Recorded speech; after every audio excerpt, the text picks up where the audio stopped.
We now come to the important business, is the backbench business, is the Hillsborough disaster.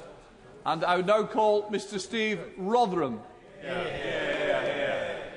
Thank you, Mr Deputy Speaker. I rise to thank the Backbench Business Committee for granting tonight's debate following the incredible response to the government's online petition, which attracted 140,000 signatures in just a couple of weeks.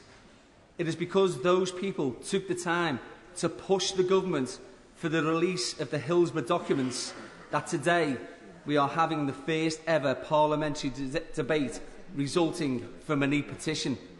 Although, after a fight for justice that has lasted 22 years, even this minor concession was called into question following last week's shenanigans in this chamber.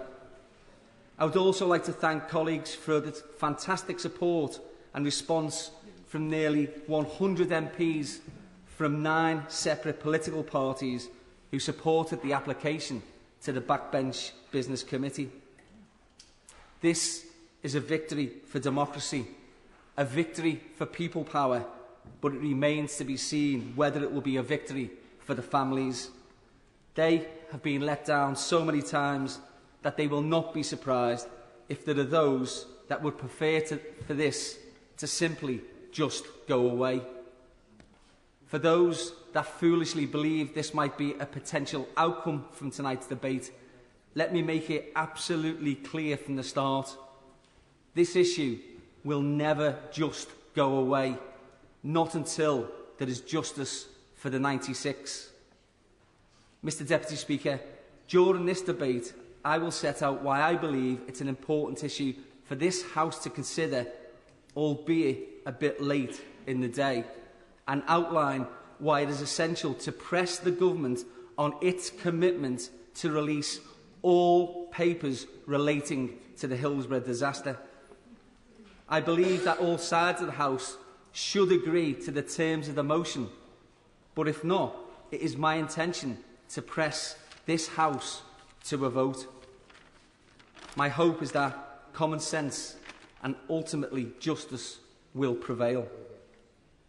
Mr Deputy Speaker, I want to begin by setting out the context to the disaster, as there is a fundamental misunderstanding of what happened on the 15th of April 1989, and in the dark days, weeks, years, and ashamedly decades that followed. There have only been a few occasions in my life when I've been completely overwhelmed by the emotion of the event that I was witnessing. The birth of my 3 wonderful children, the death of my beloved mum, and loss of close friends and relatives.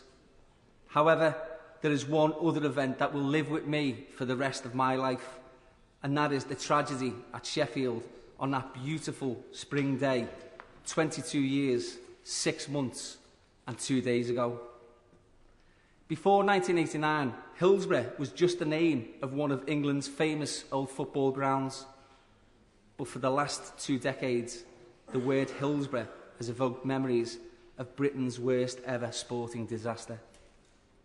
It was a day when I helplessly watched frantic scenes as people that had travelled to see a football match, some mere children, lay injured and dying as they were pulled from the terraces. I was one of the lucky ones that day, and all of my close friends and members of my family returned home, although for one, our Lisa, it was touch and go whether she would survive. Thankfully, she did. This, unfortunately, was not the case for 96 men, women and children who were killed, and for hundreds of others injured and left permanently traumatised. The loss of 96 innocent lives was bad enough, Mr Deputy Speaker, but the tragic nature of their deaths was exacerbated by what happened next. Instead of those at fault taking responsibility for their actions, a coordinated campaign began to shift the blame and look for scapegoats. To this day, nobody has been held to account for Hillsborough.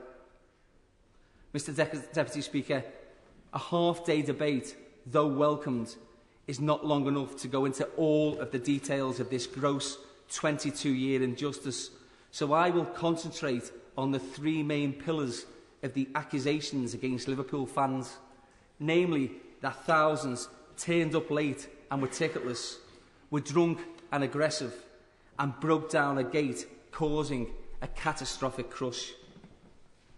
Is it any wonder that some people have doubtful and distorted views as to the exact cause of the disaster, when misinformation began almost immediately after the players were led off the pitch at 3:06?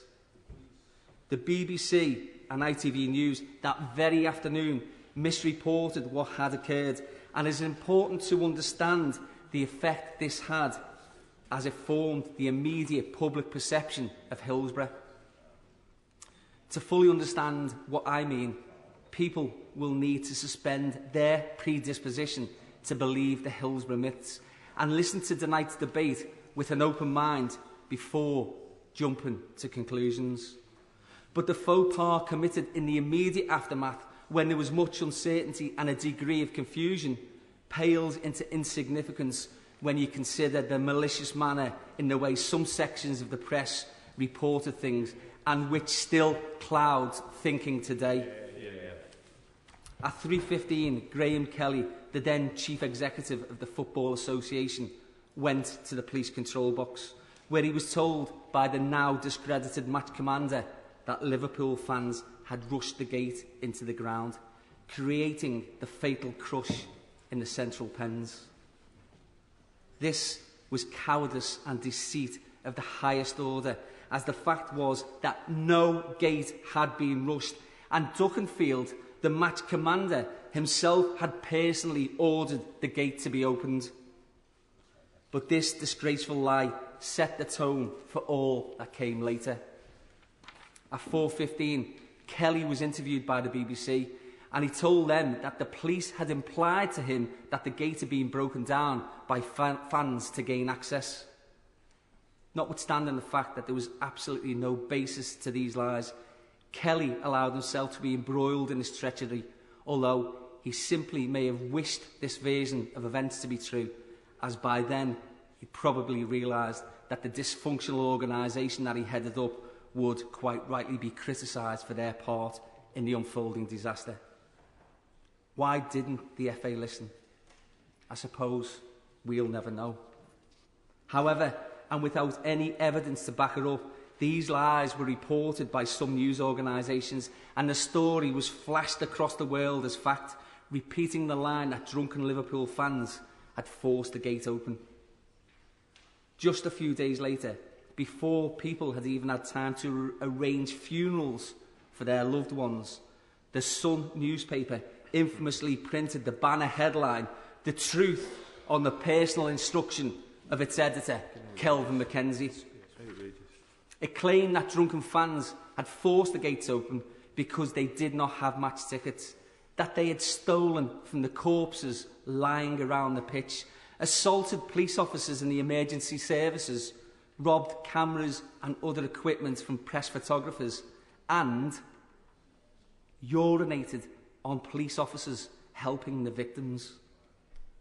This was one of the cruelest blows, and it beggars belief that certain sections of the media still give airtime to this most despicable man to vent his bile and mendacity.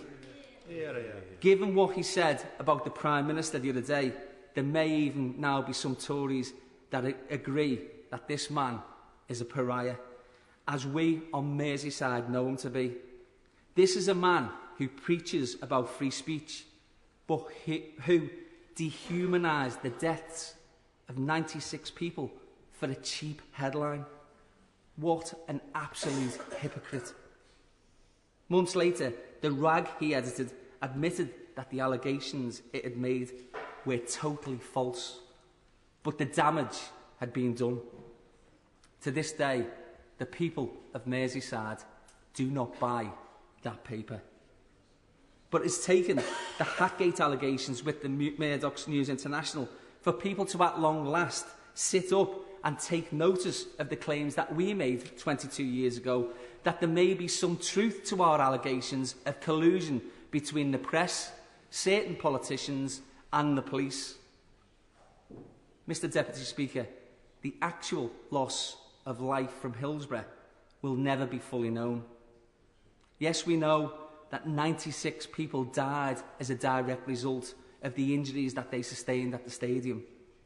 But many have subsequently died, some tragically by committing suicide, and others who have simply died of a broken heart at the loss of their loved ones. However, I've been careful not to base my account of events on emotion. In fact, I have ensured that I have clear and referenced evidence to support all of my contentions. Mr. Deputy Speaker, it is claimed that truth is the first casualty of war, but the same can be said for Hillsborough. Misdirection, obfuscation and damn lies were all used as smokescreens to deflect attention away from the guilty. Institutional complacency and gross negligence, coupled with an establishment cover-up, have added to the sense that this was an orchestrated campaign to shift blame from those really responsible onto the shoulders of Liverpool fans. There are many myths that have been perpetrated about the events of the 5th of April 1989, and perhaps the only way these will be addressed is once the Hillsborough Independent Panel, set up by my right honourable friend, the member for Lee, concludes its deliberations and reports back next year. That is why it's so important to give them all of the pieces of the jigsaw so that they can complete a full and accurate picture of events. So what are the facts about the Hillsborough disaster? For those that believe it was simply caused by fans turning up late, you are wrong. You are wrong.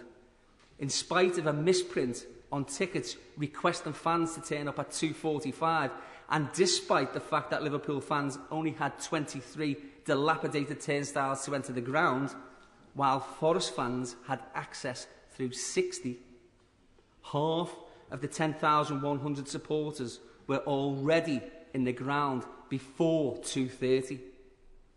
But there was congestion outside, and it was obvious that with 5,000 supporters still to enter the ground at 2:30, there needed to be a delay in kick-off. Anyone who's ever been to a match knows that there is always a higher entry rate as kick-off time approaches. And 2 years previously, there had been a delayed kick-off to allow fans to get into the ground. But not this time. Instead, the response to the build-up and congestion outside was to open a gate and to allow fans onto the concourse, with disastrous consequences as there were no stewards or police inside to direct supporters into the half-empty pens and away from the packed central pens. Signage was poor, and the design of the Leppens Lane meant that around 2,000 of this group made their way into the ground and headed straight for a tunnel marked standing, leading directly to pens 3 and 4. This influx caused severe crushing, and some fans began climbing over the lateral fences into the half-empty pens on either side to escape. It was later estimated that more than 3,000 supporters were admitted to the central pens, almost double the safe capacity. At 5 minutes past 3, a crush barrier gave way in pen 3, causing people to fall on top of each other. Cries to the police for help were audible, but went unheard. Mr. Speaker, another falsehood was the claim that these were ticketless fans, but even officers at the turnstiles rejected this, and the HSE, who later analysed the evidence of all those that entered this end, concluded that the total numbers were between 9,373 and 10,124. The capacity was 10,100, and so the myth of ticketless fans can also be dispelled. And just to confirm this, so as to leave no doubt, the Taylor report stated that there was no substance that ticketless fans caused the disaster. Unfortunately, this smear still impairs and prejudices the thinking of some who have heard the apocryphal tales of ticketless fans so many times that they believe it to be true. Not only is it untrue, it's total rubbish, the sort of nonsense bandied round by those desperate to protect their own skins. And how about the outrageous claims by Bernard Ingham, who was Mrs Thatcher's press secretary, despite the fact that at this stage the death toll was still rising? He stated the cause was drunken fans, or in his words, Hillsborough wouldn't have happened if a mob clearly tanked up had not tried to force their way in. I know that there are people, maybe even some on the benches opposite, that actually believe this drivel because they've been fed it for 2 decades. But I simply ask people to read the Taylor report. Alcohol was absolutely rejected as the cause of the disaster. Once again, it was a convenient excuse, an expedient opportunity to try to smear the fans and to abrogate responsibility. Liverpool supporters were no better or worse than any of the fans in football of that day. And I would say to fans of other teams that they should be saying, "There, but for the grace of God go we." Because a similar tragedy could have befell anyone at that time, and it certainly could have happened to anyone at that particular stadium, which didn't even have a valid safety certificate. The Taylor report concluded the great majority of fans were not drunk or even the worst for drink. However, Ingham's view obviously influenced the Sheffield coroner, who inexplicably took blood alcohol levels from every victim, which included John Paul Gilhooly. John Paul was 10 years of age, just a child. Drink wasn't the cause, but was used to accuse and condemn, to impugn and reproach. It was, quite frankly, a con. The cause of the Hillsborough disaster is there for all to see in the Taylor report, which concluded that the police fundamentally lost control of the situation and did not demonstrate the leadership expected of senior officers, that the failure to cut off access to pens 3 and 4 was a blunder of the First Order, that safety procedures were inadequate and the ground was badly maintained and dangerous, that the fans were routinely treated with contempt by football, and that Liverpool fans had been the victims rather than the guilty party.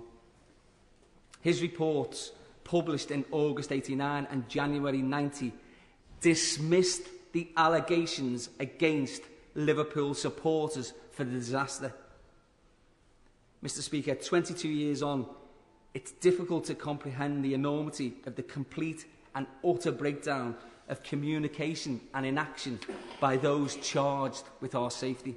It is impossible to understand at a human level why those within authority simply stood idly by whilst ordinary football fans, without any emergency or medical training, organised themselves into stretcher-bearing squads to ferry stricken fans on advertising hoardings ripped from around the pitch, and who tried to give CPR to the stricken.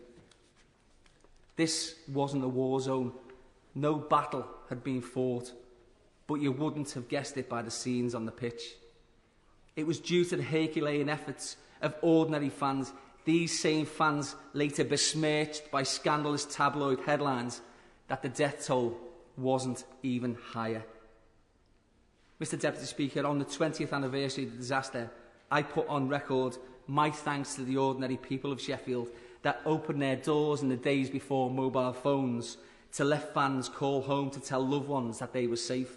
And tonight, both the leader and chief executive of Liverpool City Council send messages of support from the people of Liverpool to those in Sheffield that helped on that dreadful day. I am proud to be a Liverpudlian, Mr. Speaker. In the 22 years the families have fought their dignified campaign, I and the rest of Britain have watched as my great city has come together on this issue.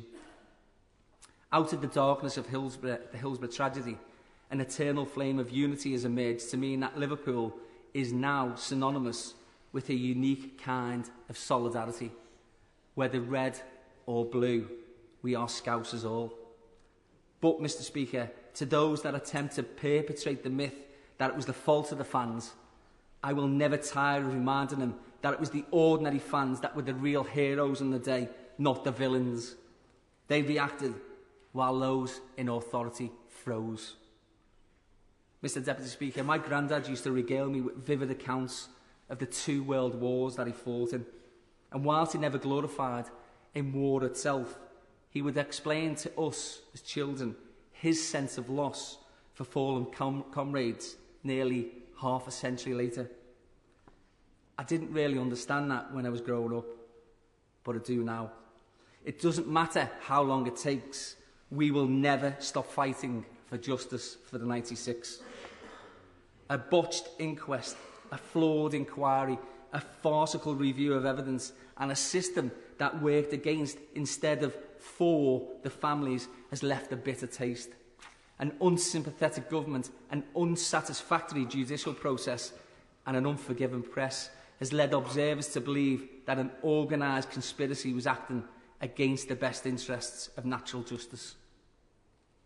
We need the government to act, and we need this House to support the motion to ensure that there is no further backsliding on this issue.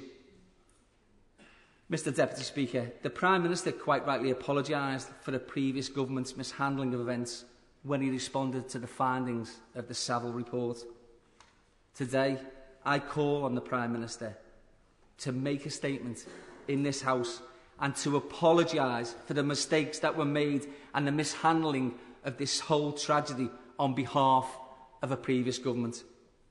I would also ask him to join me in pushing for the full disclosure of the senior police officer and the Conservative MP who allegedly leaked the story to the press, and to press for a front-page banner headline in the Sun newspaper, admitting that they lied in April 1989, just as Kenny Dalglish demanded 2 decades ago. We in Liverpool refer collectively to those lost at Hillsborough simply as the 96. But each of the 96 was an individual, a father, sister, brother, daughter, son, an irreplaceable person loved by others and with their own unique life story. The 96 trips off the tongue far too easily. It's not until you read out each individual name on the Hillsborough Memorial at Anfield that you realise just how long the list is. Parliament has never recorded their names in Hansard for posterity. Well, tonight I can at least put one wrong right. John Alfred Anderson, 62. Colin Mark Ashcroft, 19. James Gary Aspinall, 18. Kester Roger Marcus Ball, 16. Jared Bernard Patrick Barron, 67. Simon Bell, 17. Barry Sidney Bennett, 26. David John Benson, 22. David William Birtle, 22. Tony Bland, 22.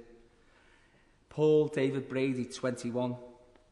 Andrew Mark Brooks, 26. Carl Brown, 18. David Stephen Brown, 25. Henry Thomas Burke, 47. Peter Andrew Burkett, 24. Paul William Carlisle, 19. Raymond Thomas Chapman, 50. Gary Christopher Church, 19. Joseph Clark, 29. Paul Clark, 18. Gary Collins, 22. Stephen Paul Copock, 20. Tracy Elizabeth Cox, 23. James Philip Delaney, 19. Christopher Barry Devonside, 18. Christopher Edwards, 29. Vincent Michael Fitzsimmons, 34. Thomas Stephen Fox, 21. John Paul Gilhooly, 10. Barry Glover, 27. Ian Thomas Glover, 20. Derek George Godwin, 24. Roy Harry Hamilton, 34. Philip Hammond, 14. Eric Hankin, 33. Gary Harrison, 27. Stephen Francis Harrison, 31. Peter Andrew Harrison, 15. David Hawley, 39. James Robert Hennessy, 29. Paul Anthony Hewitson, 26. Carl Darren Hewitt, 17. Nicholas Michael Hewitt, 16. Sarah Louise Hicks, 19. Victoria Jane Hicks, 15. Gordon Rodney Horn, 20. Arthur Horrocks, 41. Thomas Howard, 39. Thomas Anthony Howard, 14. Eric George Hughes, 42. Alan Johnson, 29. Christine Ann Jones, 27. Gary Philip Jones, 18. Richard Jones, 25. Nicholas Peter Jones, 27. Anthony Peter Kelly, 29. Michael David Kelly, 38. Carl David Lewis, 18. David William Mather, 19. Brian Christopher Matthews, 38. Francis Joseph McAllister, 27. John McBride, 18. Marion Hazel McCabe, 21. Joseph Daniel McCarthy, 21. Peter MacDonald, 21. Alan McGlone, 28. Keith McGrath, 17. Paul Brian Murray, 14. Lee Nichol, 14. Stephen Francis O'Neill, 17. Jonathan Owens, 18. William Roy Pemberton, 23. Carl William Rimmer, 21. David George Rimmer, 38. Graham John Roberts, 24. Stephen Joseph Robinson, 17. Henry Charles Rogers, 17. Colin Andrew Hugh William Sefton, 23. Inga Shaw, 38. Paula Ann Smith, 26. Adam Edward Spirit, 14. Philip John Steele, 15. David Leonard Thomas, 23. Patrick John Thompson, 35. Peter Reuben Thompson, 30. Stuart Paul William Thompson, 17. Peter Francis Tootle, 21. Christopher James Trainer, 26. Martin Kevin Trainer, 16. Kevin Tyrrell, 15. Colin Wafer, 19. Ian David Whelan, 19. Martin Kenneth Wild, 29. Kevin Daniel Williams, 15. Graham John Wright, 17. Rest in peace, justice for the 96.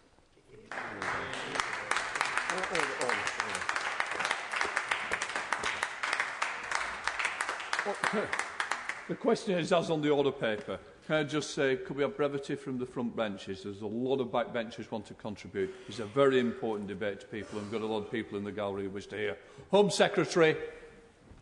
Thank you, Mr Deputy Speaker. And may I first of all commend the Honourable Member for Liverpool Walton, who has just movingly marked the memory of the 96 who lost their lives in the Hillsborough disaster in this House.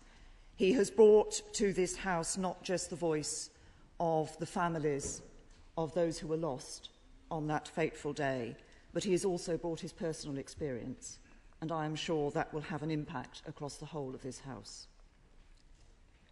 Mr Deputy Speaker, going to watch a football match is something that brings great joy to hundreds of thousands of British people every weekend. But on that fateful April day in 1989, it brought not joy, but tragedy. Parents and children, brothers and sisters, who left their homes that day to watch a football match were never to return. I have met some of the families of the 96 and heard direct from them about the impact of that terrible day. They have shown nothing but dignity. They have asked for nothing but the truth. I also want to pay tribute to the support that the whole of the Merseyside community has given in the campaign for the truth. No words from government can ever even begin to make up for the loss of 96 cherished lives. But I want to send my deepest condolences to all of those affected by the national tragedy of Hillsborough. And let me say here and now, in this House and on the record, that as Home Secretary, I will do everything in my power to ensure that the families and the public get the truth. As a government, we fully support the Hillsborough Independent Panel and the process the panel is leading to disclose the documents telling the whole story. No government papers will be withheld from the panel. No attempts to suppress publication will be made. No stone will be left unturned. The last government was right to establish a disclosure process overseen and driven not by government, but by an independent panel chaired by the Bishop of Liverpool. And I pay tribute to the work of the Right Honourable Member for Lee and of the Honourable Member for Liverpool Walton for the work that they did to secure the establishment of that panel. Following my appointment as Home Secretary, I announced the coalition government's full support for the process. I met the Bishop of Liverpool soon after coming to office so that he could give me an update on progress and so I could give him my assurance of our support. I've also met the Bishop subsequently so that he could keep me informed about the panel's work. The Hillsborough Independent Panel has three principal tasks: to oversee the disclosure of the documents to the maximum possible degree. This disclosure will initially be to the families. To report on its work, outlining the ways in which the information disclosed adds to the public understanding of the tragedy, and to make recommendations as to a permanent Hillsborough archive. The principle underlying the process is that of maximum possible disclosure, and disclosure to the families first, and then to the wider public. This is difficult, sensitive, and lengthy work, and it cannot be rushed. But the aims of the process are, I believe, aims we can all agree on, and I believe we should continue to uphold them. As the Bishop of Liverpool has said, the dignity of the families should be matched by the dignity of this process, and the families deserve to be treated with dignity and respect in the way they receive this information. And this brings me on to the reason for this debate. The reason for this debate and the motion behind it concerns the Cabinet Office's decision not to disclose papers relating to the disaster in response to a Freedom of Information request from a BBC reporter. I want to state very clearly that the government's position has absolutely nothing to do with attempting to suppress the release of these papers or to somehow hide the truth. And I am sorry that the way the government responded to the FOI request caused anxiety among the families and concern on Merseyside and beyond. The government firmly believes that the right way to release these papers is through the Hillsborough Independent Panel, to the families first and then to the public. The families should have the papers, and they should not have them filtered through politicians or the media. So we support the Hillsborough Independent Panel, and we support today's motion. We want to see full disclosure to the panel of all documents relating to Hillsborough, including Cabinet minutes. Those documents should be uncensored and unredacted. Indeed, the full unredacted Cabinet Office papers on Hillsborough have already been made available to the panel. This includes minutes of the meetings of the Cabinet immediately following the disaster.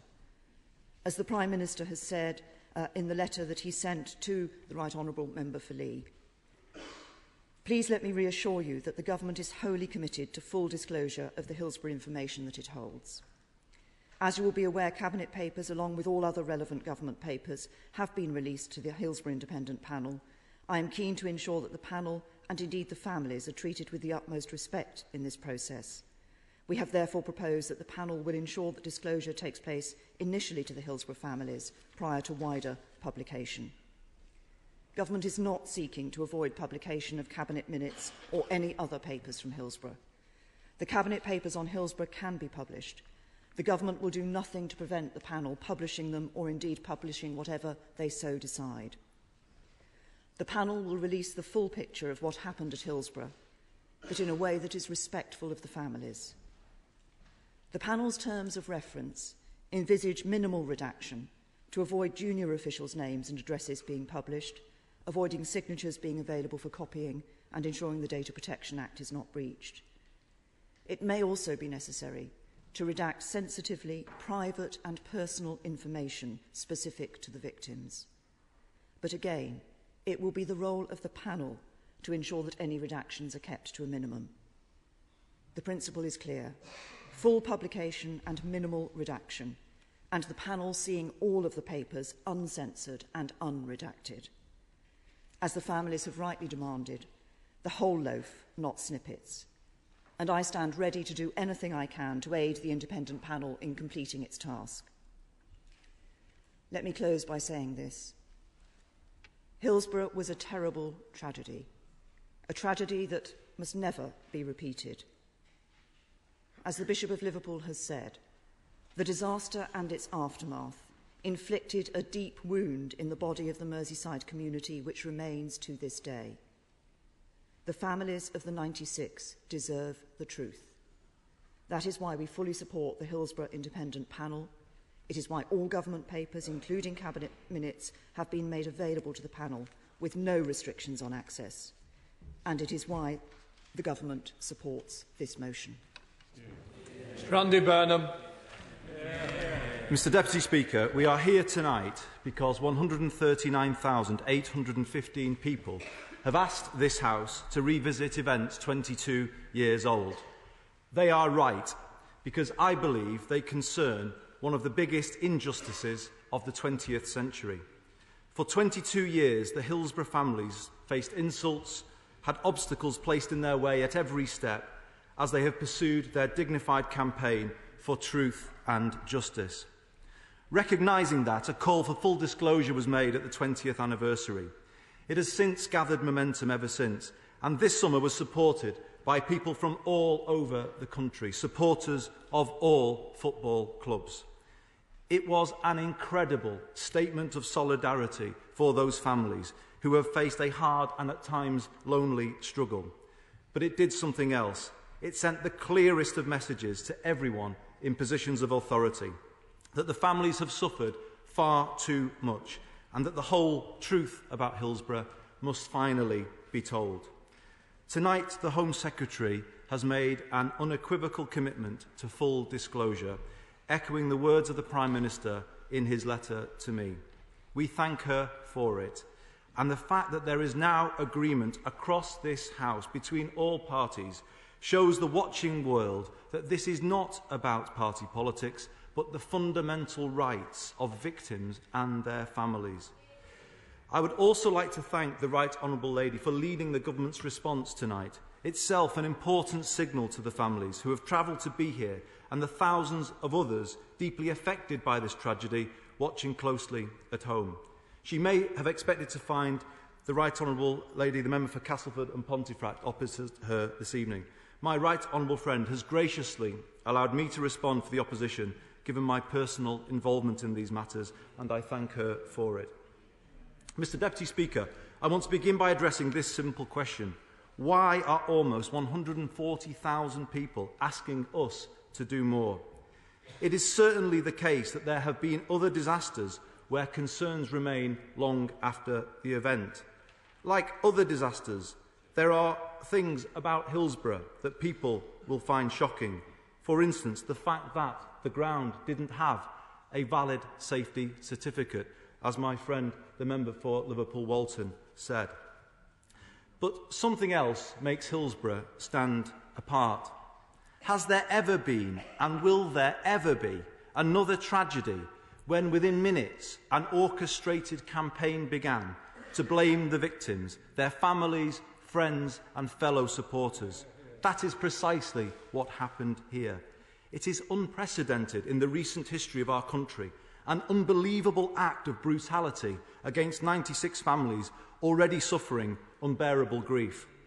As one bereaved mother said, and I quote, "We soon realised that we weren't only in a fight for justice for those who died, but also to clear their names and the names of the fans who lived."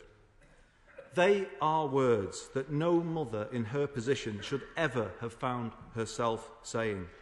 The first damaging lie about Hillsborough came even as people lay dying, not long after 3:15, from a senior public servant and the officer in charge on that day. Chief Superintendent Duckenfield told the then Chief Executive of the Football Association that Liverpool fans had forced Gate C, as my honourable friend said. It wasn't true. He had given permission for the gate to be opened. As Professor Phil Scraton writes in his brilliant book, Hillsborough, The Truth, Graham Kelly unwittingly repeated Duckenfield's lie to the waiting media. Within minutes it was broadcast around the world. An appalling disaster was happening and Liverpool fans were blamed. Sadly for the families, it set the pattern for what was to follow. Blood alcohol levels were taken from the victims, including children, as they lay dead in the gymnasium at Hillsborough. An unthinkable intrusion by today's standards into the private grief of the families. As families arrived at Hillsborough later that day to identify loved ones, they were subject to police questioning as if they and the deceased were suspects. In the 80s, the authorities could get away with this type of behaviour. People just had to put up with it. But by today's standards, it is truly shocking. But there was much worse to come. Days later, the most sickening lies imaginable were briefed by public servants to newspapers throughout the land. It was a brutal campaign to set public opinion against the supporters and preempt the public inquiry being carried out by Lord Justice Taylor. Let me remind the House. Taylor found that hooliganism played no part in the Hillsborough disaster and that the main reason was failure of police control. And yet even today, people talk about Hillsborough in the context of hooliganism. Casual allegations about drunkenness and disorder are still made. That this still happens 22 years on is testament to the power of the poison in those police media briefings. But as well as shaping public opinion, it is also clear that efforts were made to shape the way evidence was presented to the inquiries that would follow. We hope that this House tonight will give the Hillsborough Independent Panel full power and authority to tell the whole truth about Hillsborough. But there are already documents in the public domain providing clear evidence of the efforts that went on to present events in a certain way. And I want to share some of them with the House tonight, as they will help explain to people watching this, who perhaps haven't followed every detail down the years, why so many people feel so strongly as we do. In the House of Lords, there are files containing the original personal statements of police officers who witnessed these terrible events firsthand. They are hard to read, so distressing are the scenes that they describe.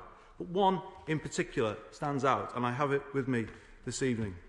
It is the handwritten statement of Police Constable 227 from Woodseats Police Station. These are his recollections in the crucial moments just after 3 p.m. on the 15th of April 1989. He said the following: "I realised at the time that a great tragedy had occurred. I began to feel myself being overcome with emotion, but soon realised that I would be of no use to anyone if I felt sorry for myself. I was assisted out of the terracing and onto the pitch. I saw several officers wandering about in a dazed and confused state. Some were crying, and some simply sat on the grass. Members of the public were running about with boarding, ferrying people from the pitch to the far end of the ground." PC 227's words evoke the haunting TV images that people were later to see replayed time and time again. There can be little doubt about their sincerity.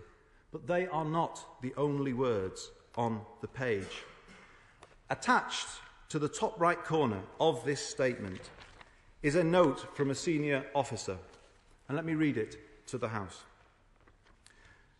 "Last 2 pages require amending. These are his own feelings. He also states that PCs were sat down crying when the fans were carrying the dead and injured. This shows they were organised and we were not. Have the PC rewrite the last 2 pages, excluding the points mentioned." In the cold light of 2011, Mr. Deputy Speaker, these are truly shocking words. They go to the heart of the untold story of Hillsborough. They were organised and we were not. Unforgettable words which transport us straight back to a very different time, an era of them and us, when football supporters were considered the enemy within. It is as if the officer is describing a battle for supremacy between 2 sides, rather than the immediate aftermath of a terrible tragedy. I don't think it is widely understood that the personal statements of police officers were collected and amended in this way, outside of the normal procedures. That is why the panel's work and its report are so important. It will mean, finally, that the rest of the country will see what the Hillsborough families were up against and what they have known for years. PC 227's statement was not the only one that was amended. Many more were to portray events in a certain way, removing references to police failure on the day, such as the lack of proper radio communications. Hillsborough belonged to a very different era altogether, predating the Freedom of Information Act, when public bodies held all the power. As a result, it is still not known who was responsible for the efforts to amend statements, at what level it was endorsed within South Yorkshire Police, and to what extent the then government gave support to the police strategy of blaming the supporters. This is not to make a political point. It is crucial to understanding how and why the police case against the supporters, preempting the public inquiry, came to gather such potency. Another area that I hope will be illuminated by the disclosure process is the 3:15 cut-off imposed by the coroner, and indeed the way in which the inquests were subsequently organised. It is impossible to overstate the significance of this, Mr Deputy Speaker, to the families, as the effect of it was to compound earlier injustices that they had faced. It means they have never had the opportunity properly to test all of the evidence and information in respect of their loved ones, to find out if any more could have been done for them.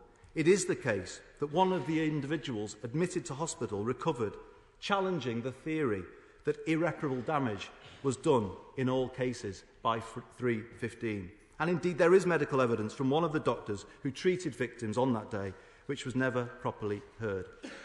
The 3:15 cut-off was cruel, and it was absolutely crucial in the way that it denied the rights of families to challenge properly inaccurate claims that have been put around about their loved ones.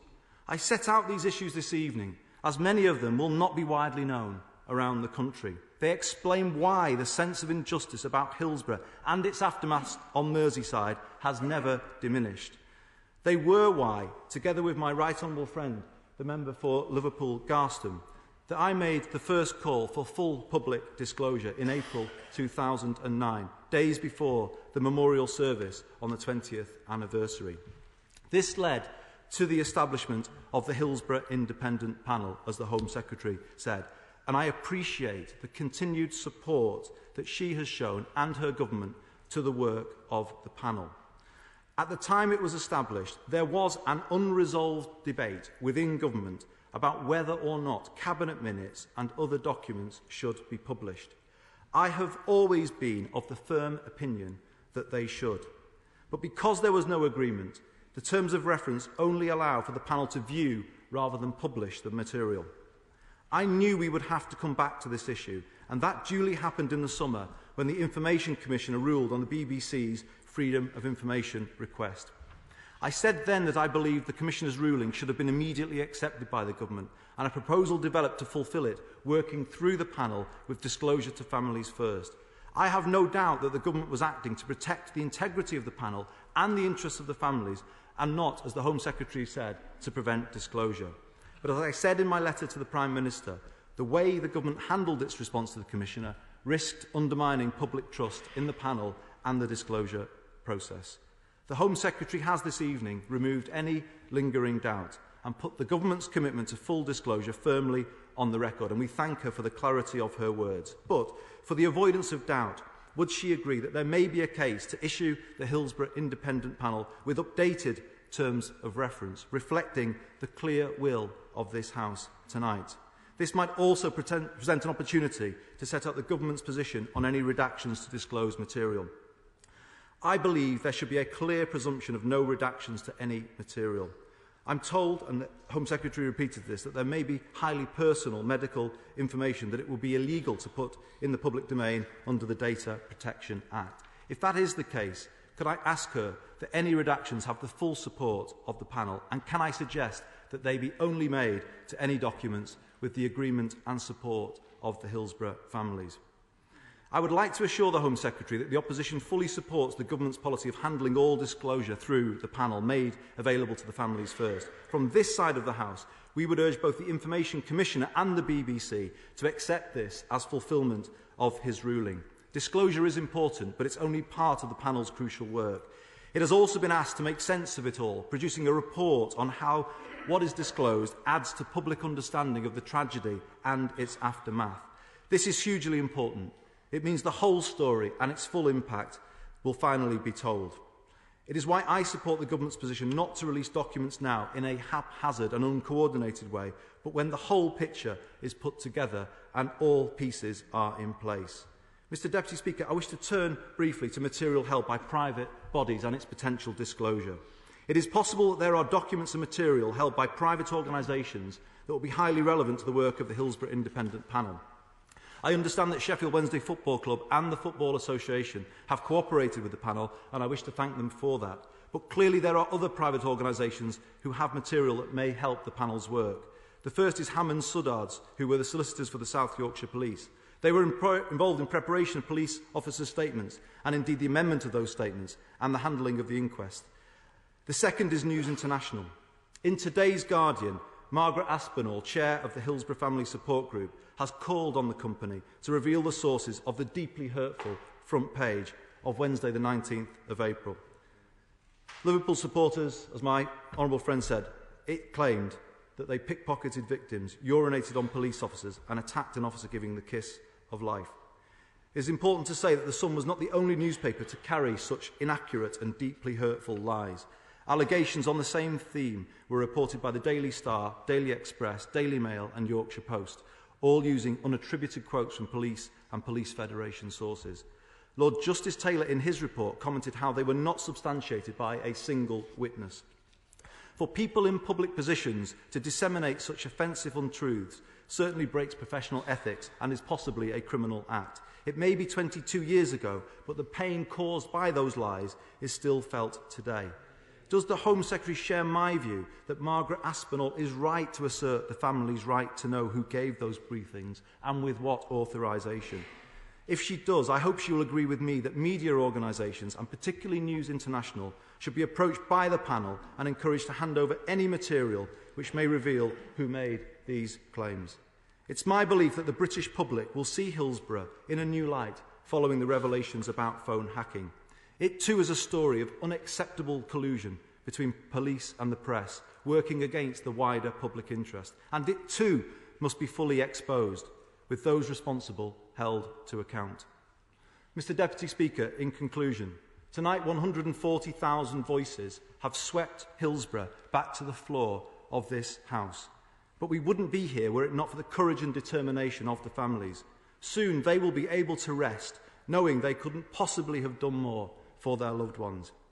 I pay tribute to the Hillsborough Family Support Group, to Trevor Hicks, Phil Hammond and Margaret Aspinall, to Hope for Hillsborough and to the Hillsborough Justice Campaign for keeping the flame alive for the 96. I haven't seen the files, I don't know what they will reveal, but I am already clear about one thing, that after a tragedy on this scale, the denial of families' rights and the denigration of their friends and fellow supporters is a national scandal. When the panel reports, it will require an appropriate national response. I can remember April the 15th, 1989, as if it was yesterday. I was at Villa Park for the other FA Cup semi-final. Many of my friends were at Hillsborough. 20 years later, I agonised about whether to attend the memorial service as a government representative. No issue matters more to me, and I was worried that I wouldn't be able to keep my composure before the COP. But I also had my own private disappointments that my own government hadn't done enough to help those families. I look back on my decision to go as the best decision I have made in my life, because the reaction of people on the COP that day told the rest of the country that there was a deep and unresolved injustice. That night I met the families at Liverpool Town Hall. I promised them full disclosure, that the whole truth would be told. Tonight, to have this entire House united behind them in that call and those families is a huge moment. Part of the painful truth of Hillsborough is that none of us, no political party, did enough to help. This time, we must not let them down. Can I just remind the House we've got an 8-minute limit for backbench speeches. I want to ensure everybody gets in, so any brevity that can be taken during speeches will be welcome. Esther McVeigh. Thank you, Mr Deputy Speaker. This debate has been a long time coming. The journey to get here has been a long, painful fight, led by the families of the 96 victims, the people of Liverpool, the local papers, the Post and the Echo, and football supporters. The support and quest for answers hasn't diminished. Instead, it has gathered momentum over time. The family voices have stayed firm. The commitment to their loved ones has been unshakable. And finally, they're here today to see this debate. So let's make sure that every politician of every party does right by them, allowing them complete access to all material, unedited and unredacted, so that they can understand what happened, they can have answers, they can have closure, maybe they can have a little bit of peace, but most of all, that they can have some truth as to what happened on the 15th of April 1989. People say Liverpool is a close-knit community. It's so much more than that. It is an extended family, and it is the compassion and the passion of the people of Liverpool that have supported the families and have strove for the truth. And when people talk of Hillsborough, they speak as if everyone from the city knew somebody there that day, and in a way, they did. My cousins were there, safe, yes, but when a call came to the crowd, could any police, any medical staff or officers come and help? My cousin stepped forward. He was one of those people, one of those fans asked to help the injured, asked to identify people. And it was that help that was so cruelly and inaccurately misrepresented in tabloids. The Prime Minister accepted that the Hillsborough tragedy and its aftermath has left a deep wound on Merseyside, and he has given an unqualified commitment to full disclosure of files relating to what happened. He agreed to this before the debate today, but I still believe it is important that we are all here today, that this tragedy is given the importance it deserves, and it gives voice to the 145,000 e-petitions who have voted for this debate today in the House. Full disclosure, yes, and for all the families to have the final and ultimate say in what happens to that information. The independent panel of experts, academics, archivists, and headed by the Reverend James Jones, the Bishop of Liverpool, has been appointed to oversee and make sense of the volumes of documents. And the family, those who have suffered the most, must now be supported by this panel and by government. The political journey has come full circle. On too many instances, questions have been ducked. It has taken 22 years, and I want to be a part of a parliament and a government that does right by the families who have carried so much pain for so long. I will close by saying that actually it is a time for words to come to an end. It is a time for action. It is time to release all those documents in its entirety. Derek Twigg. Thank you, Mr Deputy Speaker. I think I'd like to first of all say a big thanks to the Right Honourable Member for Lee, who I was at the 20th anniversary commemoration service at Anfield, and I know it certainly was very emotional for him, and I think he felt the sort of rawness in tenfold that day in terms of how families and Liverpool fans and others feel about the injustice that's taken place over these 22 years, and I think he did well actually to be able to get through that speech and be able to actually deliver the message that he did that day, and so I'd put on record my thanks for what he did, along with the member for Heywood and Garston. And it was a quite emotional. There were 30,000 people in the stadium that day. I mean, I've been going for these commemorations for many years, but it just showed the depth of support that was there for the families and for getting the truth out and the justice that we were all seeking.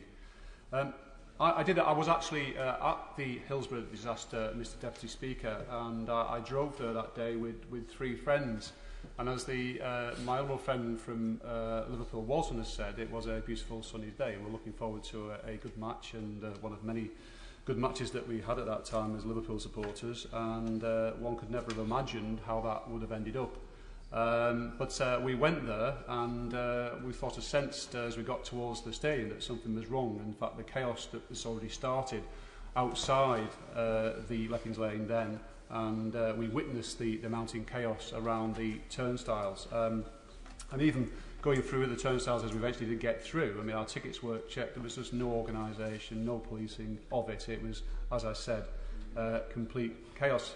And sort of, you're at a disaster, and I was watching this disaster. I was in the North Stand, and my 3 friends were in the Leppings Lane. I felt somewhat done in, because I hadn't actually got a ticket for the Leppings Lane, because normally we stood up in the cop, but for some reason I ended up with a stand ticket there to sit down, and I felt I'd lost out. But clearly I didn't know what was about to happen. But my 3 friends who were in the Leppings Lane obviously didn't know what had happened to them to some time after. But as I say, I watched the whole horror of this disaster unfold in front of us, when it was obvious well before 3 o'clock that 3 and 4, the pens, the middle pens, were full, and yet it was empty on either side of that stand. And it does sort of, without going over the details, because we've been through that back in '98 and since, it does beg a belief that the police and those responsible couldn't see that that was happening. You had to see it to believe it, Mr Deputy Speaker. It was quite unbelievable that they could actually allow that to happen. And we then, of course, saw what happened and the disaster that unfolded. In the horror of that day, Mr Deputy Speaker, will always live with me. But I didn't lose my life, obviously, and I didn't know anyone personally who lost their life. Of course, the families are in a completely different position. And I recognise the dignified and determined way the families have pursued their fight for justice, in spite of the terrible slur, and it was a terrible slur perpetrated by the police with the help of certain sections of the press in blaming Liverpool supporters for the disaster. And the families have my deepest respect, and it is through their love for their loved ones and a burning desire to put a wrong right that has kept them going for 22 years. Imagine 22 years of fighting this. It is quite unbelievable, and they've still got the energy, they've still got the drive to see this through. And as one person told me he couldn't be here tonight, he said he was tired and didn't want to be here tonight. He wanted to save his energy so he could actually see the conclusion of this and see that justice was done. So they have my deepest respect for that. I mean, imagine that you find out that your loved one has died in this terrible disaster or been badly injured, and then you read very shortly and hear very shortly that it was that they were being blamed for it, and their fellow supporters were being blamed for it. It's almost unimaginable that this should happen with the grief and trauma that those families are going through, and for this to unfold in the next few days. And I think, the Sun has been mentioned. There are other papers as well, but I think it was that headline in particular, and the distress, anger, and upset that caused it's difficult unless you're involved and know how much impact that had. And the fact that the police officers have been involved with that as well was quite, disgraceful. It cannot be understated, Mr. Deputy Speaker, that the stress that all this had caused. And of course, it's been mentioned by my honourable friend for Lee, but the 3:15 cut-off point is crucial because they did not consider things after 3:15. And we know there were people alive, as my honourable friend from Lee has made clear. There are specific families who've got issues around that. That was an unbelievable decision. Also, why were there dozens of ambulances kept outside the stadium and not allowed into the stadium? It was quite unbelievable that was allowed to happen. And of course, as my honourable friend from Walton has said, it was actually Liverpool supporters who were actually leading the rescue mission, if I can call it that, and carrying bodies and carrying injured away from the Leppings Lane outside the ground. Now, in terms of the independent panel, I just want to briefly say that I did welcome the statement by the Right Honourable Lee, but of course the independent panel took some discussion, and there was a lot of distrust from the families because of all that had gone on previously. So again, the families went along with this, and they got involved in detailed negotiations. I was asked by the Liverpool and Merseyside MPs to represent them in these negotiations between the government and the families, and it was a detailed negotiation and took a lot of hard work. And I'd make the point that while the independent panel's primary aim is to ensure the recording and orderly release of the documents, and of course first being, and that's crucial, first being shown to the families, absolutely crucial. There's also the production of the report, which is something we got included, as my little friend from Lee knows, in the actual agreement of the independent panel. And that report will be crucial to getting the truth out into the public domain and enhancing our understanding of the events and information relating to the disaster. So that report is very, very important and an important part of the agreement of the panel. So while welcoming the Prime Minister's unequivocal commitments to full disclosure, I'd like the Ministers to confirm that this will include, for instance, the advice to the Director of Public Prosecutions based on what he based his decision on not to prosecute any senior police officers. And will it also include the reasons why an experienced match commander, Chief Superintendent Mole, was moved a few weeks before the semi-final and was replaced with a relative inexperienced in terms of policing football matters with Chief Superintendent David Duckenfield? I think that's an important point for that. So I do welcome the government's commitment to this, but I think it's important that ministers and the government tread carefully, because we've had some problems. I know the Culture, Secretary of State for Culture made the issue about the hooliganism context, and I know he didn't mean to do that, and that was taken out of context, but the fact was it caused a lot of distress to the families. But also last week's debacle with the member for Christchurch almost scuppering the debate tonight. So it needs some careful planning and thinking about how this matter is dealt with from now on in to ensure. So as the Honourable Member has referred to the comments I made, can I take this opportunity, as I have to the families, to apologise to the House for the comments I made. What I said was sloppily worded. It caused great offence. I have huge regret for it, and the families were incredibly generous in accepting the apology that I made to them. I welcome that to cut, because I know we didn't mean in the sense that it was betrayed, and I just use that point along with last week's situation to just get I think an important issue here is that it must all be dealt with sensibly, because the families have been through so much, because sometimes things have been said wrongly or not done or actually deliberately avoided. So I think it's very important that they're on and we do that. I'd also like to put on record my thanks to the people of Sheffield. It lives with me, the fact that there were queues of supporters outside residents' houses, and I mean queues, not two or three, 10, 20, 30, who were allowed to use their telephones to phone home and try and get the information. Because I know, being there, that's what you wanted to try and do, to get so your family knew you were okay. And that was tremendous, and making people cups of teas and so forth. So the people of Sheffield's contribution and the support should be on record, and one of those images that lives with me to this day from my time of walking back from that ground. So we want justice for the 96. We want to make sure all this information is released. We want to make sure that actually the families can see it first. That's the crucial part of that.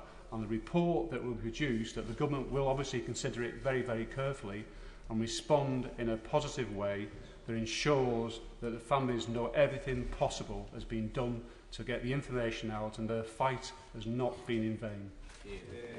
Mr. John Pugh. Can I begin by congratulating the Honourable Member for Walton on behalf of all of us, I think, today. None of us could match his eloquence, his passion, his persistence and, frankly, the raw emotion he's displayed today. I first knew him as a very effective mayor of Liverpool City Council, and he's proved today to be a very effective champion of his area and of Merseyside as a whole.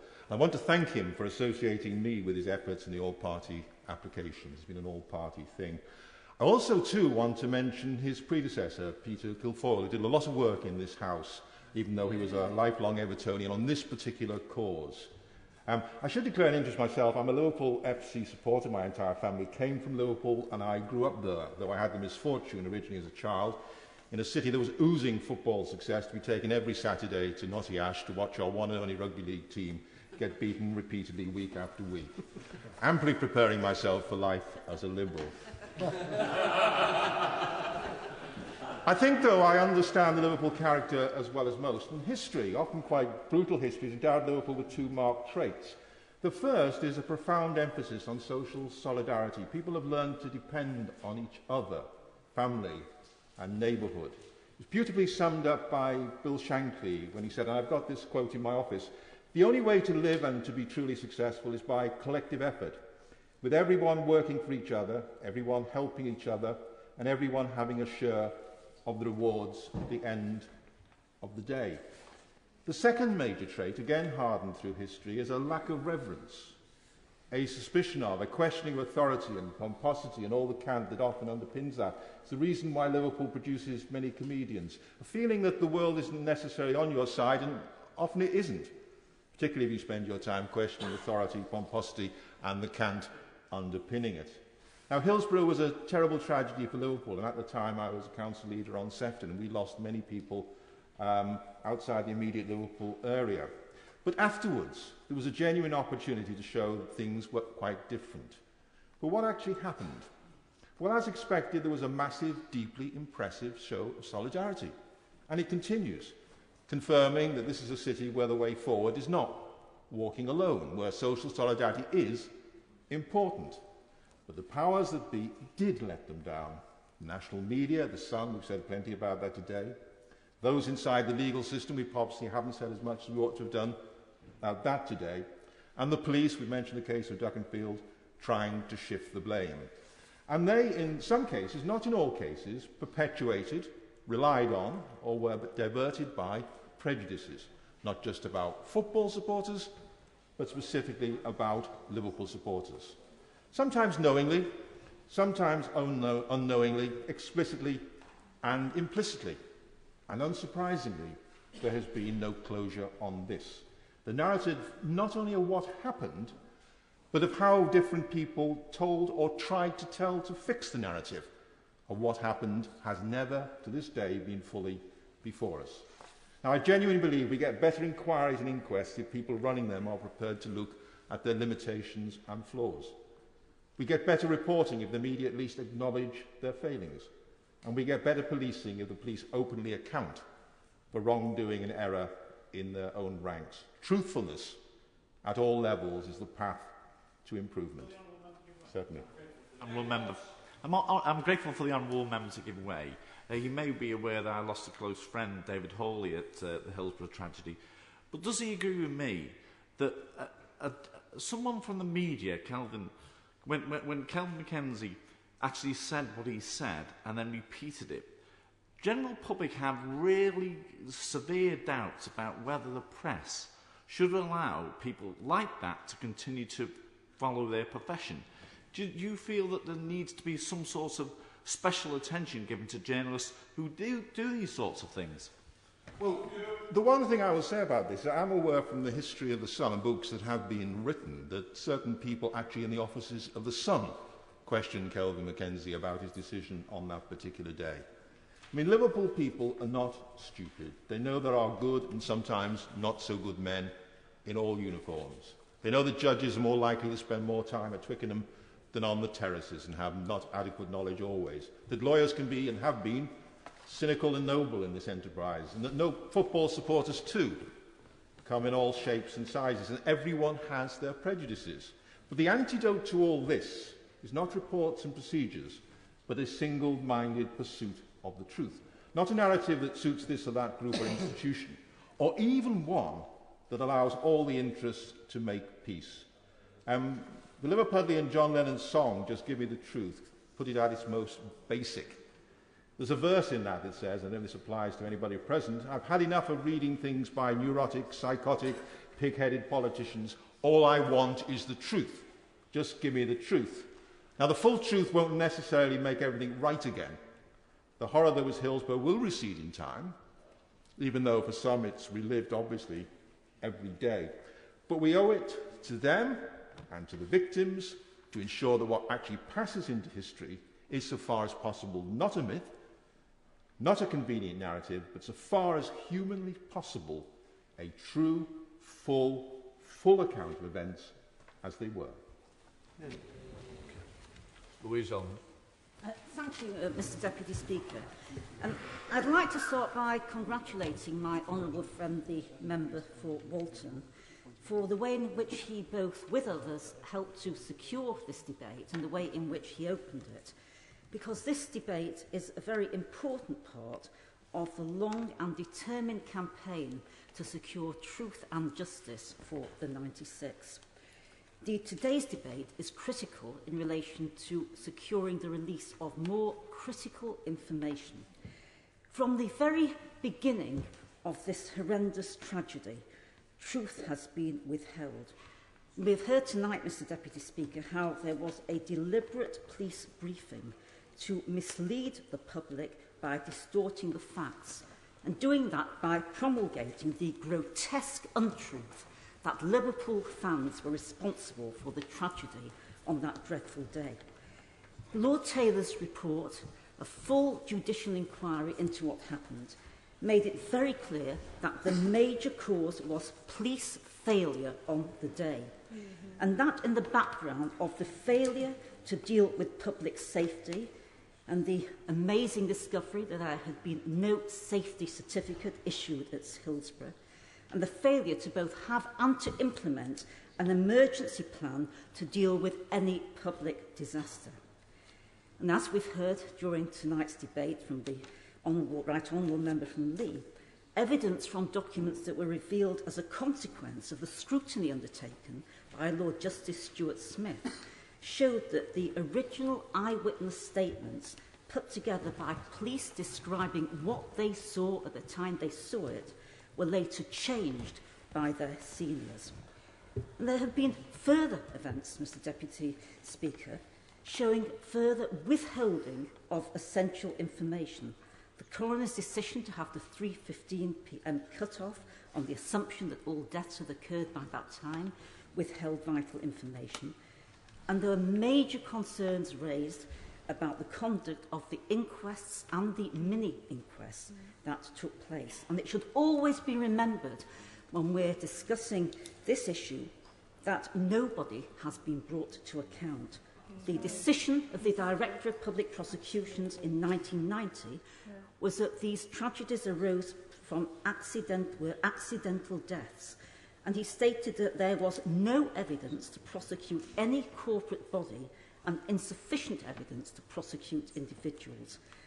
2 police officers were named as culpable, but they both retired before any disciplinary action could be taken.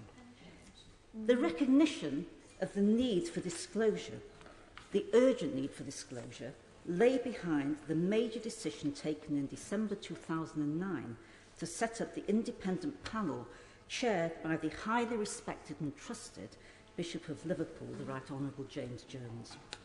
And the fundamental principle of that panel was the full disclosure of documents and no redaction of content, except, and I quote from the terms of reference, in limited legal and other circumstances outlined in the full terms of reference and disclosure protocol. Today's debate goes a little further than that. It seeks full disclosure, including wanting to know what specific briefing might have been given to the then Prime Minister, Margaret Thatcher, when she visited Hillsborough the day after the disaster, and the release of cabinet papers that discussed that tragedy. I am fully in support of the primacy of the panel set up and the families, and that's mentioned by the Home Secretary tonight. But I would like to know how the Home Secretary views the importance of that primacy in relation to the terms of reference already stated, and her commitment that there would be full disclosure and that the government would not attempt to prevent the publication of anything the panel and the families wanted to be disclosed. The Hillsborough tragedy killed 96 people and has had a profound effect on families and on the community. Lost lives cannot be regained, but the bereaved families have waited too long for the full truth. They deserve no less than the truth, and the correct decision today, together with the Home Secretary's statement, can take us all a lot nearer to achieving that. Yeah. Stephen Mosley. Thank you, Mr Deputy Speaker. For the families of all those who tragically lost their lives on the 15th of April 1989, and all those still traumatised by the events that unfolded before them that day, today is another milestone in their arduous pursuit of justice. I would like to commend the solidarity shown by all who have enabled this debate to take place. Their quest for truth is one that must not be hindered any longer. As a Member of Parliament for the City of Chester, a city with close ties to our neighbours on Merseyside, I'm grateful to have the opportunity to speak today on behalf of the residents of my constituency whose lives were irreversibly changed by the tragic events that took place in Sheffield 22 years ago. There were many people from Chester at Hillsborough and many heartbreaking stories and memories of that day. One of those stories is that of the Rogers family. 17-year-old Henry Rogers and his 19-year-old brother Adam were both at Hillsborough. Henry died in the disaster, and Adam, who survived the crush, died just 6 months later after falling into a hyperglycemic coma as a result of diabetes. Their parents, Steve and Ronnie, who I've known for about 10 years due to their tireless involvement in the local community in Chester, recall how Adam was unable to talk about what happened in the months following his brother's death. And although it was diabetes that took their eldest son from them, Steve and Ronnie maintain that Adam died of a broken heart. For the Rogers family, who are members of the Hillsborough Family Support Group, and the hundreds more affected by Hillsborough, questions surrounding the deaths of their loved ones have remained unanswered for 22 years. A second constituent who lost her 15-year-old son, Kevin, is Mrs. Anne Williams, who is watching this debate from the gallery today. Mrs. Williams has campaigned tirelessly to discover the truth surrounding her son's death and is patron of the Hope for Hillsborough charity and campaign group. Like many others, Mrs. Williams' campaigns have centred on the decision taken by the coroner, Dr. Stephen Popper, to pronounce that all the victims of the disaster had died by 3:15 from compressive asphyxia. However, witness statements at the time highlighted that Kevin was still showing signs of life at 5 to 4, calling out for his mother.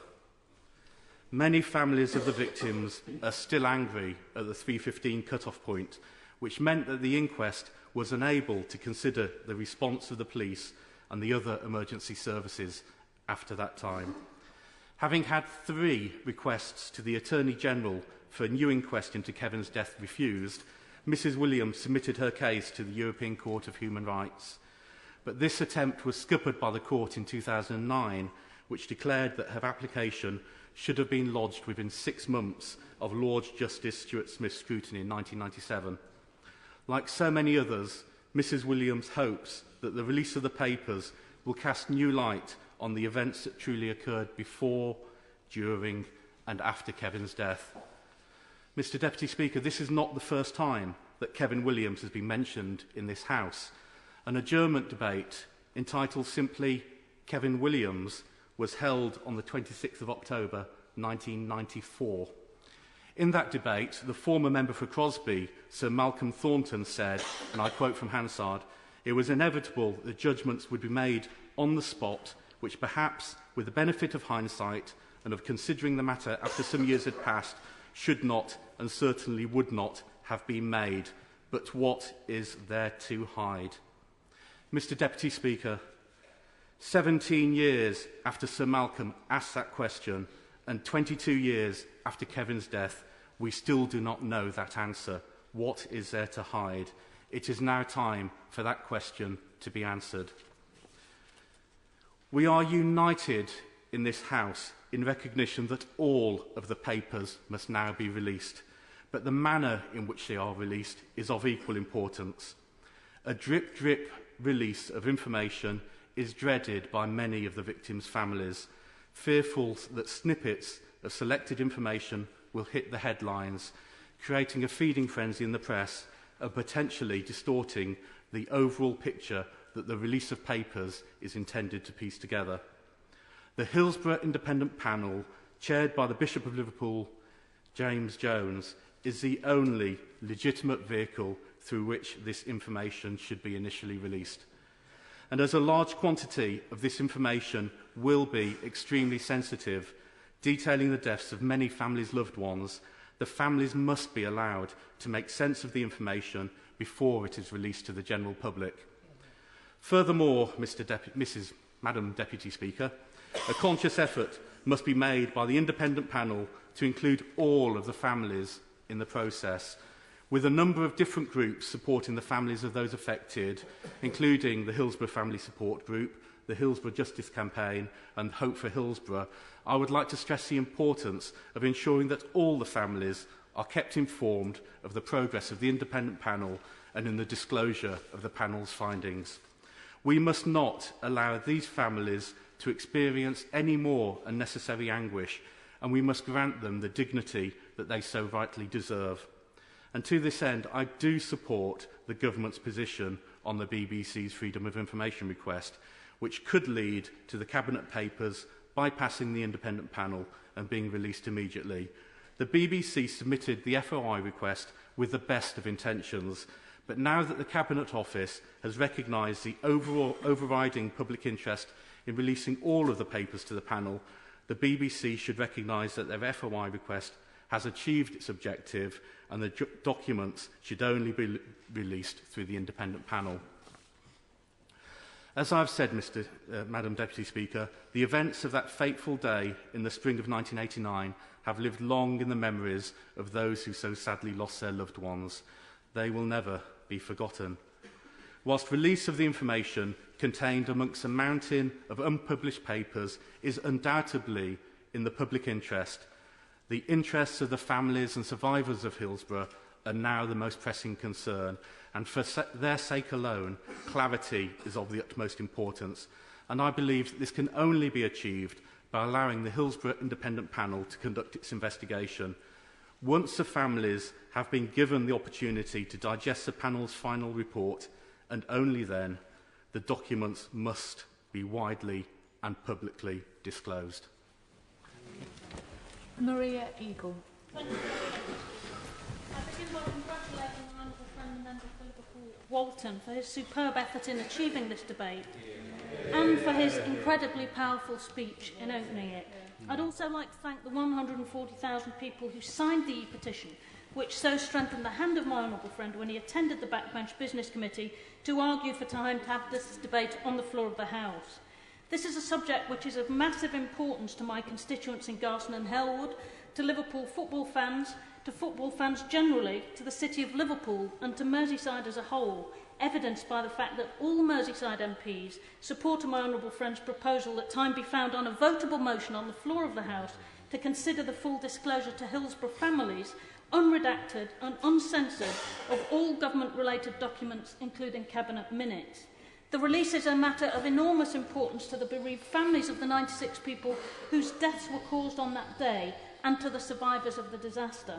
I was one of the 2 government ministers who called for full disclosure and publication of all existing documentation relating to the Hillsborough disaster on the 20th anniversary of the tragedy in 2009, along with my right honourable friend, the member for Lee.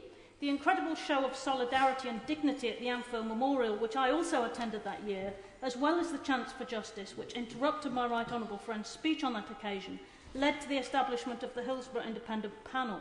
Both my right honourable friend and I were able to push behind the scenes in government to overcome some obstacles in Whitehall to achieve that, though in my view, Madam Deputy Speaker, the terms of reference leave a little to be desired.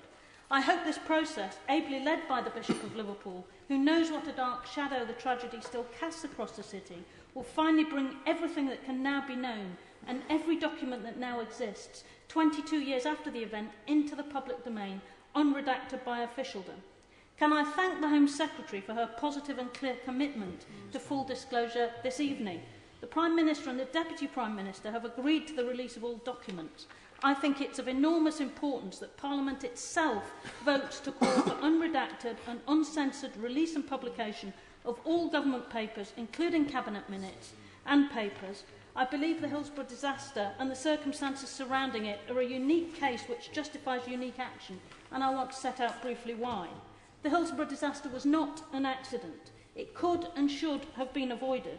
It was caused by a failure of police control. That was the finding of Lord Justice Taylor in his interim report just 4 months after the disaster. Why then do so many people still talk of hooliganism? The South Yorkshire Police, Madam Deputy Speaker, failed spectacularly in their duty on the 15th of April 1989, but rather than admit it, they spent years trying to blame the Liverpool fans who attended the match and the victims for what had happened. This was an orchestrated, sustained and deliberate campaign to blacken the names of the victims and of Liverpool supporters who attended on that day to enable the South Yorkshire Police to evade their own responsibility. As a consequence, the Hillsborough families have had to endure one of the most disgraceful campaigns of official skullduggery, hostility and lies of any victims' families that I know. It began on the day of the tragedy, continued for years, and even now has left families feeling understandably distrustful and suspicious of officialdom. The South Yorkshire Police's failure to accept responsibility, their ongoing efforts to deflect blame, which lasted for years after Taylor's verdict, means that there's huge misinformation about what happened, which keeps having to be corrected by the families. 22 years after the event, the families should not still be having to defend their relatives who died from the lies and innuendo that appears every time the disaster is discussed in the public arena. It's as well to remember one of the first things senior officers in charge on that day did was to lie about why the gates at Leppings Lane were opened in order to cover up their own culpability. Inexcusable police behaviour continued on that day. Police refused to allow ambulances which might have saved lives into the ground because they were treating it like a riot, not a disaster. They treated families who arrived on the scene to look for missing relatives as if they were criminals. They blood tested the dead for alcohol, even children. But there was worse to come. South Yorkshire Police briefed the Sun newspaper that the victims had caused the crush and that fans who merely sought to assist the injured and dying were stealing from them, were urinating on them, vile and untrue smears which heaped appalling distress on top of unbearable sudden bereavement. It's about time we knew just who gave those stories to the Sun, and I join with families today in calling on News International to tell us.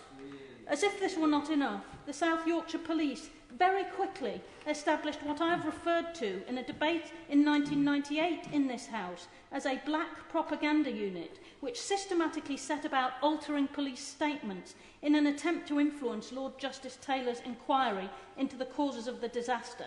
My right honourable friend read from one of them. I've read all of them. This was no less than a conspiracy to pervert the course of justice. One cannot read all of the statements, amended, unamended and annotated by police lawyers and police, and come to any other conclusion. It failed mainly and really only because they did not have time to complete the job, and unamended statements were sent to Taylor. Taylor then made his finding, but instead of taking notice of Lord Justice Taylor's clear finding and his equally clear rebuke, the South Yorkshire Police kept the black propaganda unit in place and simply set about persuading the South Yorkshire coroner of their story, preferring to try and engineer historical revisionism rather than face up to their fact that they were at fault and found to be at fault by the Taylor inquiry. And despite all of this disgraceful behaviour, the Chief Constable did not resign. The two senior officers in charge on that day were retired on medical grounds and with large pensions to avoid them having to face disciplinary action. No one responsible has ever had to account for the loss of control on that day or for the extended, quite despicable behaviour which followed for a period of years thereafter. Indeed, one of the members of that black propaganda unit responsible for the smears is a serving Chief Constable to this day, Sir Norman Bettison. No wonder the families are suspicious of officialdom. No wonder they don't ever quite believe that what they are told will happen will actually happen. No wonder they want Parliament to support them by voting today that they should see all documents unredacted and uncensored. I believe that a vote in this House for full publication will strengthen the hand of the Hillsborough Independent Panel in any discussions that it may have to have with the Government about ultimate publication of all the material produced to them, though prompted by the Government's reaction to the Information Commissioner's ruling that Cabinet minutes should be produced. This important debate will allow Parliament to make its views clear on a votable motion about what it expects to see in terms of disclosure.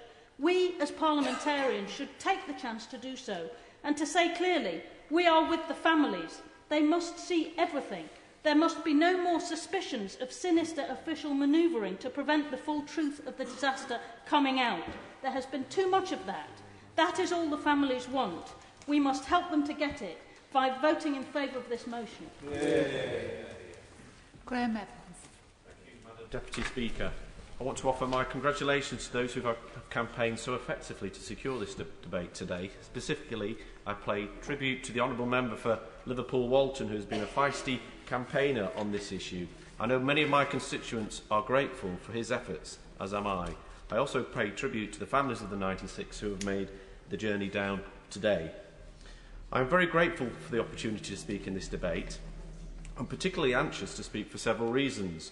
Firstly, I am a passionate football fan. I'm a lifelong Manchester United supporter and a former season ticket holder. I've gone to watch a huge number of games in my lifetime. I've stood on windswept terraces inside the so-called cages, and I've seen at first hand some of the appalling crowd management by both police and ground staff at these stadiums. To my mind, this really was the definition of a disaster waiting to happen. As my honourable friend member for Liverpool Walton said, but for the grace of God, go I. Since the tragedy of Hillsborough, we have come a long way though. All-seater stadiums, greater police planning, much smarter ground management and layout. Clubs have also taken on much more responsibility and have recognised their own duty to improve safety. However, it is vital that we learn all the lessons and get all the facts so that we ensure we avoid such appalling tragedies happening again. I still go to watch Manchester United as often as I can, and now my children are starting to get old enough to come along with me. I want to ensure that we have learnt the lessons of Hillsborough, so my children will be able to enjoy the unique magic of match day in the safest possible environment.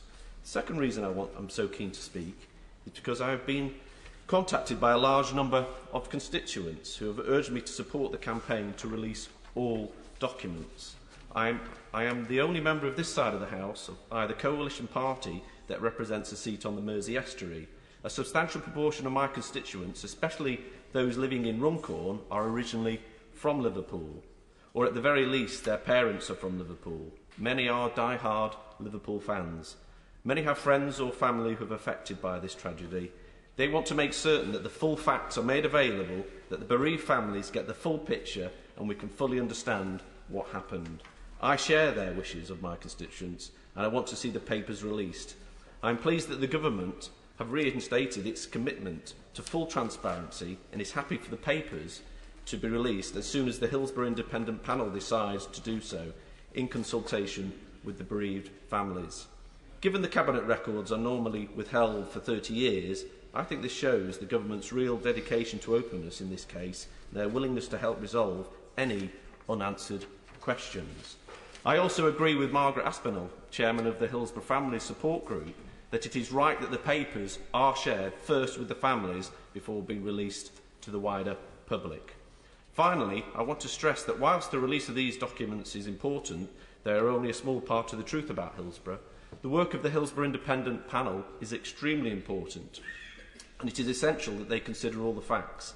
It is expected that they will be examining up to 2 million documents as part of their work. We must recognise this is no easy task and we should be patient, but we need to have the truth.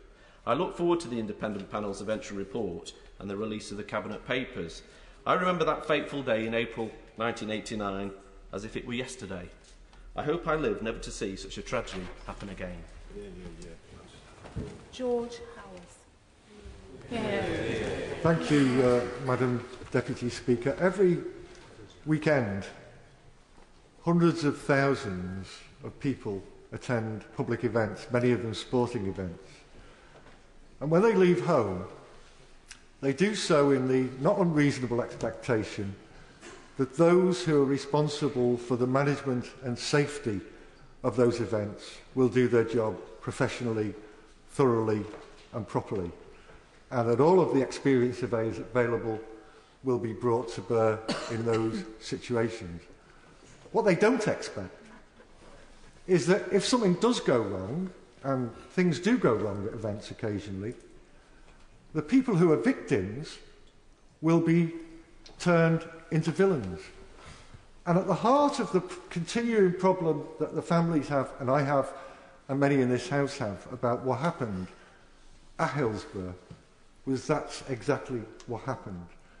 People who were victims, through the ways in which my honourable friend from Liverpool, Walton, described, there was an attempt to turn them into villains. My honourable friend, the member for Walton, very movingly and very eloquently spoke earlier, and a great deal, he spoke really for the whole House. It was thorough, it covered all of the events and all of the problems and all of the things that have gone wrong since. But what he did in reading out the names of those who were the victims was brought it back to a human scale. And I want to do that now by using two people who were constituents of mine at the time. They've since moved, Mr. and Mrs. Joines. They lost a son, Nicholas, who was named by my honourable friend for Liverpool Walton. And I had a lot to do with them in the early years after that tragedy occurred. And I single them out because they wouldn't want to be seen as being any different from any of the other families concerned. But simply, I think they typify the dignity with which people have responded to the loss of loved ones. And they took me, and the reason I invoked them, at their request, I went to visit a day of the inquest hearings. And I was appalled, absolutely appalled. And it was clear from the way in which those mini-inquests, and there's a whole debate, by the way, to be had about mini-inquests, which maybe is best had on another occasion. But I was appalled that the whole event, in each case, seemed to be geared up to proving how much or how little alcohol was in the blood content of those who had been killed in that tragic and awful disaster. Is it any surprise that those people who have survived, those people who lost members, loved members of their families there, were offended when, on top of the victims being turned in, or the attempt to turn the victims into villains, they then attend an inquest which is supposed to be about establishing the cause of death? Nothing more than that. Almost seemed to be a perpetuation of that calumny. And it was, as my honourable friend from a sedentary position says. The other point I wanted to make, I first of all would like to congratulate my right honourable friend, the member for Lee, and my honourable friend, the member for Garston and Hale Wood, for the role they played in bringing about this, the release of all those documents. And I welcome, I think, the statement that the Home Secretary made today. As I understand it, what she is now saying is that all documents, including those of Cabinet minutes, will be made available, and nothing will be withheld from the glare of public scrutiny. And if that's what she was saying, I very much welcome it. I followed carefully what she said, and that's what it appeared to be. I just want to make one slight qualification to that about the process of redaction. The Home Secretary is aware that where in another hat I sit on the Intelligence and Security Committee. And when we produce annual reports or any kind of report, we use the process of redaction. And it is necessary because sometimes there are issues of national security involved. But I'm aware of the fact that redaction causes suspicion. What's left out gives the media vent to speculate about what might have been in there had it been included. And also, in this particular case, those families who want to know everything, and rightly so, might feel that something has been excluded. And the only point I would make to the Home Secretary is this, that I think more thought needs to be given to how that process is to be conducted, who is to be involved in it, who has the final veto, and that the default position, unless there are issues of personal medical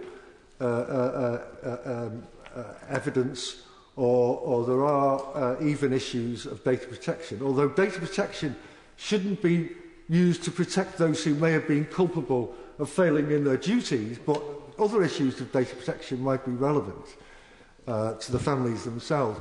But other than that, the default position should be no use of redaction other than in those particular circumstances. And even then, they should be open to question. Each decision should be open to question by the families and the independent panel. I hope now, finally, I'll give way to the Home Secretary. The Right Honourable Gentleman for giving way, because I think it would be helpful perhaps if I clarify and respond to the points that he's made. As far as government papers are concerned, there will be no redaction by government. Those papers will be available to the independent panel. It will be up to the independent panel to decide whether there should be any redaction, but having spoken to them, their view is that that redaction should be minimal. They will wish to discuss with the families the possible redaction of some personal information relating to the victims. And I would hope that everybody making papers available to the panel will follow the government's lead in ensuring that there is no redaction in making those papers available. Thank you, Madam Deputy Speaker. I'm very grateful to the Home Secretary for that clarification. I would simply still make the point on redaction that I still think it needs some thought as to how those three different groups, including the government itself, will handle that process. But I do welcome also the fact that I think she said that the default position should be to publish rather than redact. So I hope that is the process that prevails. Madam Deputy Speaker, I want to conclude now because I know there are many others who want to speak.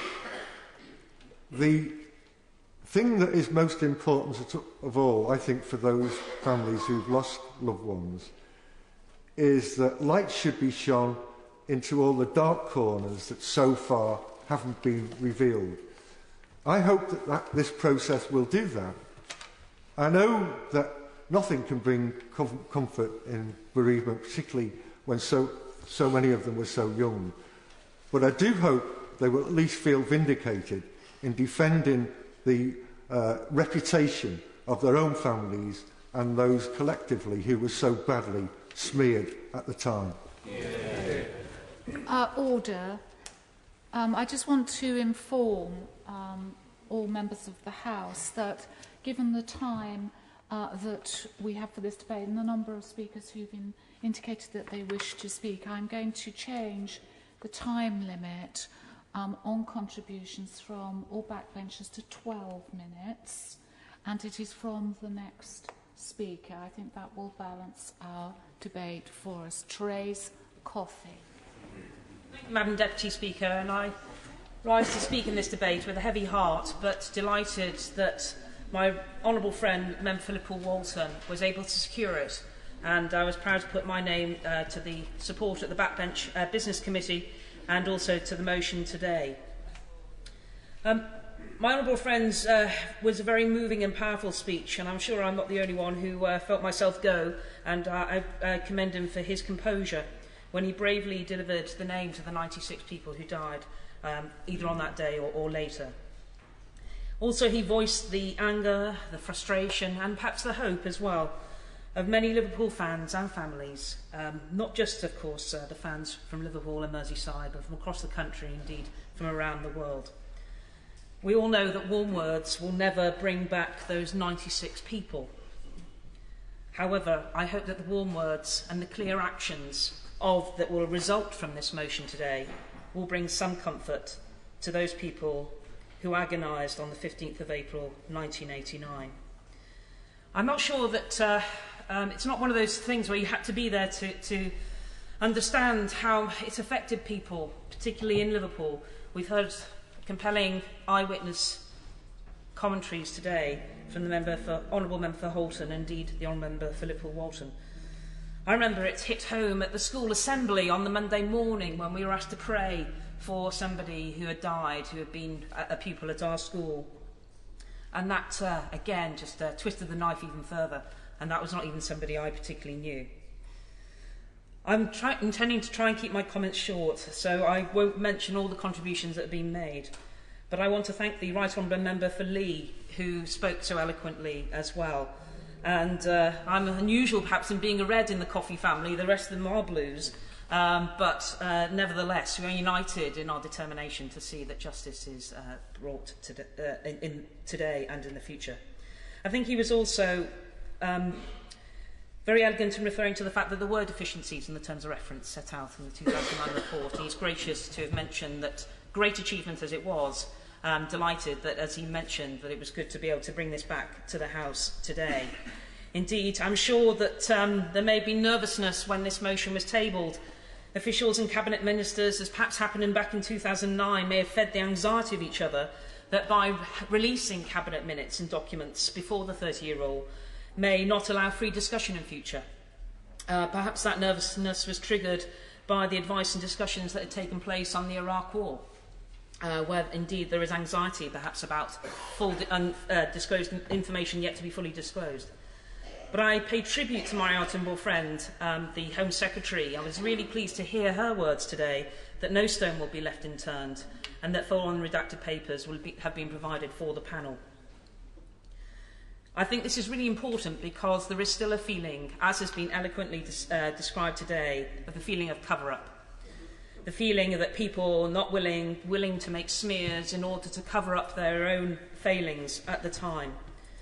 And I'm ensured by the determination of this House and also the Government to make sure that the Hillsborough Independent Panel and the families have access to the information that they deserve. I do have a question which I appreciate the Home Secretary cannot answer now, but I would encourage you to make sure that the panel has the full time to be able to do this. I know the Bishop of Liverpool has recently recovered from illness, but he is also leading another panel that is due to report to Parliament within the next 6 months. And I'd like to encourage you to make sure that the Secretariat is appropriately staffed to make sure that there is no delay in ensuring that over the 2 million documents are gone through at a good pace to ensure that people hear the truth as quickly as possible. I also support what my honourable friend from the City of Chester said earlier about the BBC. It was kind of somebody from the BBC to phone me to talk about why it is that they're continuing to press the government on the appeal. I agree with what he said earlier and really say to them now, please ensure that this process can go ahead unhindered, and it should wait its turn until the families have seen what information is held. One final plea, and this is actually going to football fans everywhere, and it's not often I support Sir Alex Ferguson, especially as people will realise the rivalry between Liverpool and Manchester United. But I really do support what he said the other day. The time has come to end these vile chants about Hillsborough, and dare I say it the other way, about Munich. And I really call upon Premier League clubs to make sure they do everything they can to show that those vile chants are treated as if they were racist chants. Absolutely. And that the clubs hunt down those people doing these vile things. They may not realise quite how much it turns the knife again and again in the families and the fans of our club, and ensure that those people are kicked out of football for good. Yeah.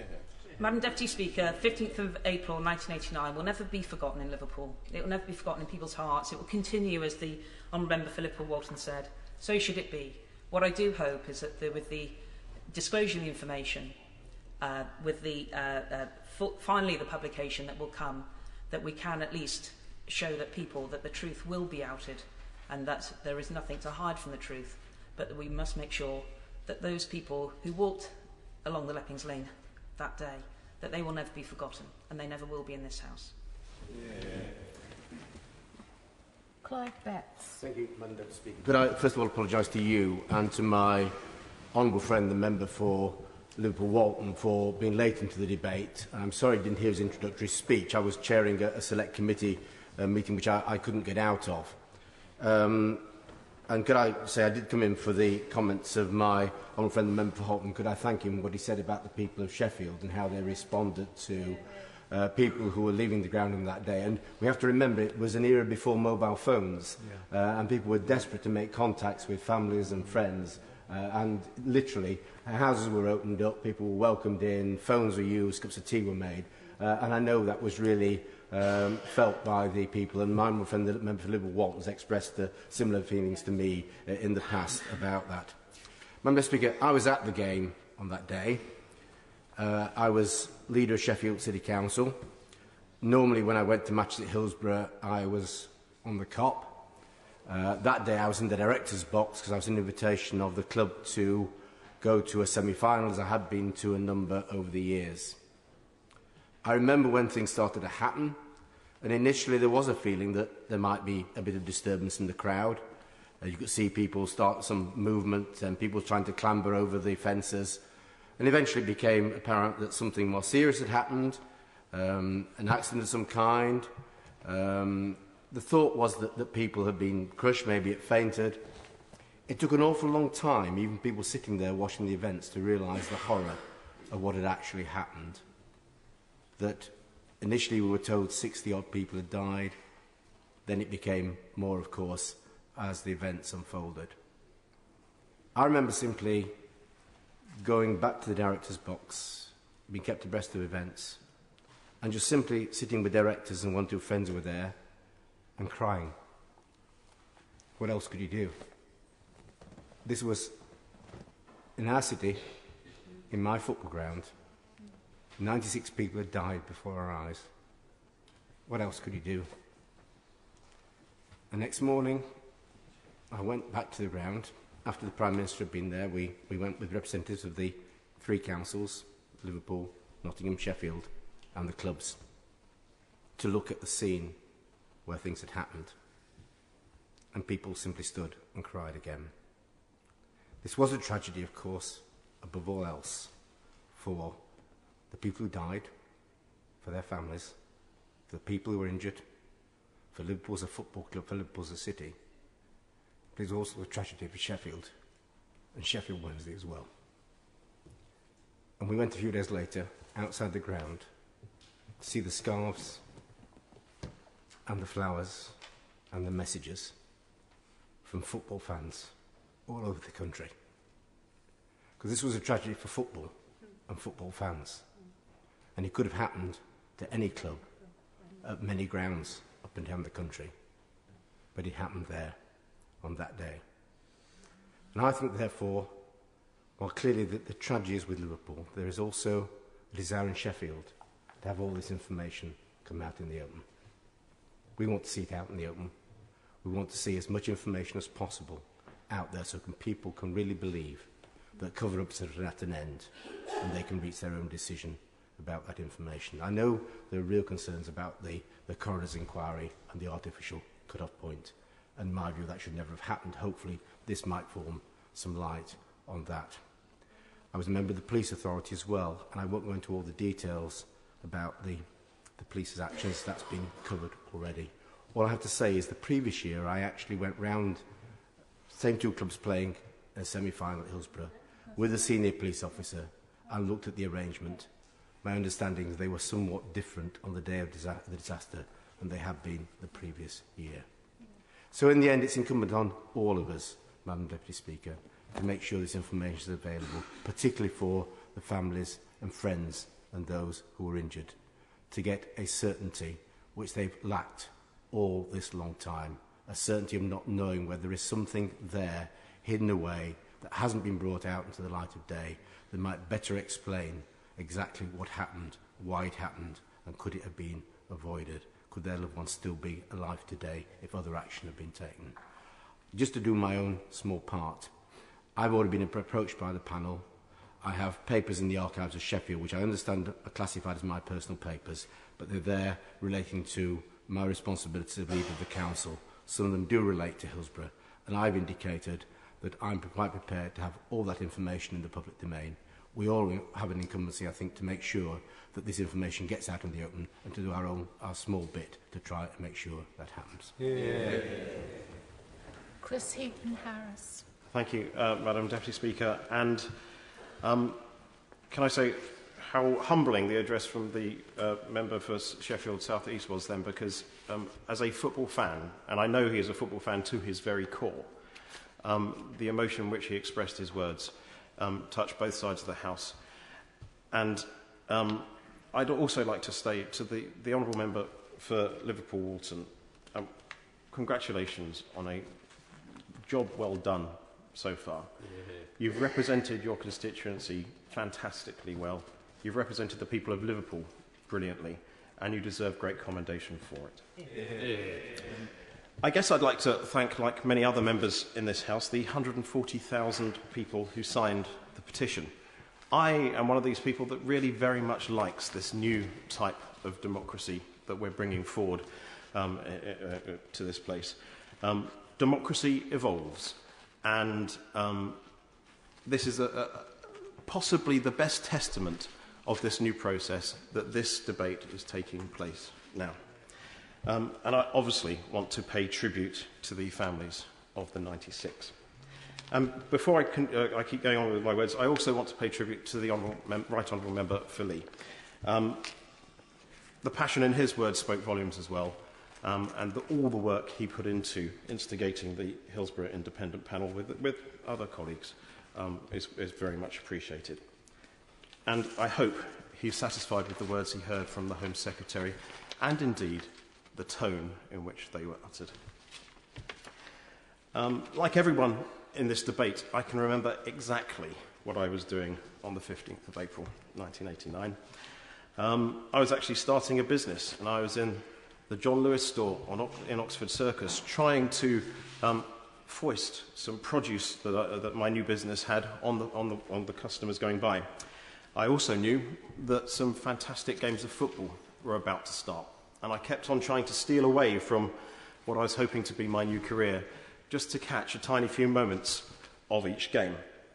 It should have been, like most other FA Cup semi-finals, a fantastic game of football with controversy and memorable incidents on the football pitch about football, not for what we are remembering that date and Game 4 now. 22 years later, we really should not be in the position where people still cannot get the complete truth in such a matter. And how can you learn from the lessons of the past if you do not have all the information presented to you? I read the Taylor report, and it's obvious from what many members have said. It was a complete breakdown in communication in the police. It was actually, Liverpool fans were magnificent on that day in the way that they helped each other after the tragedy took place. And it's unbelievable the emergency services were so slow in responding and that ambulances were kept outside the stadium. Hooliganism played no part whatsoever. And police failure was the cause. Police practice was to blame. I don't want to reiterate everything that everyone has already said, but I do want to give a slightly different perspective in the remainder of my speech. Firstly, from someone I don't know, the Liverpool goalkeeper at the time, Bruce Grobbelaar. I remember reading an interview with him at the time, where he said, 2 minutes into the game, I was aware of a huge surge behind me.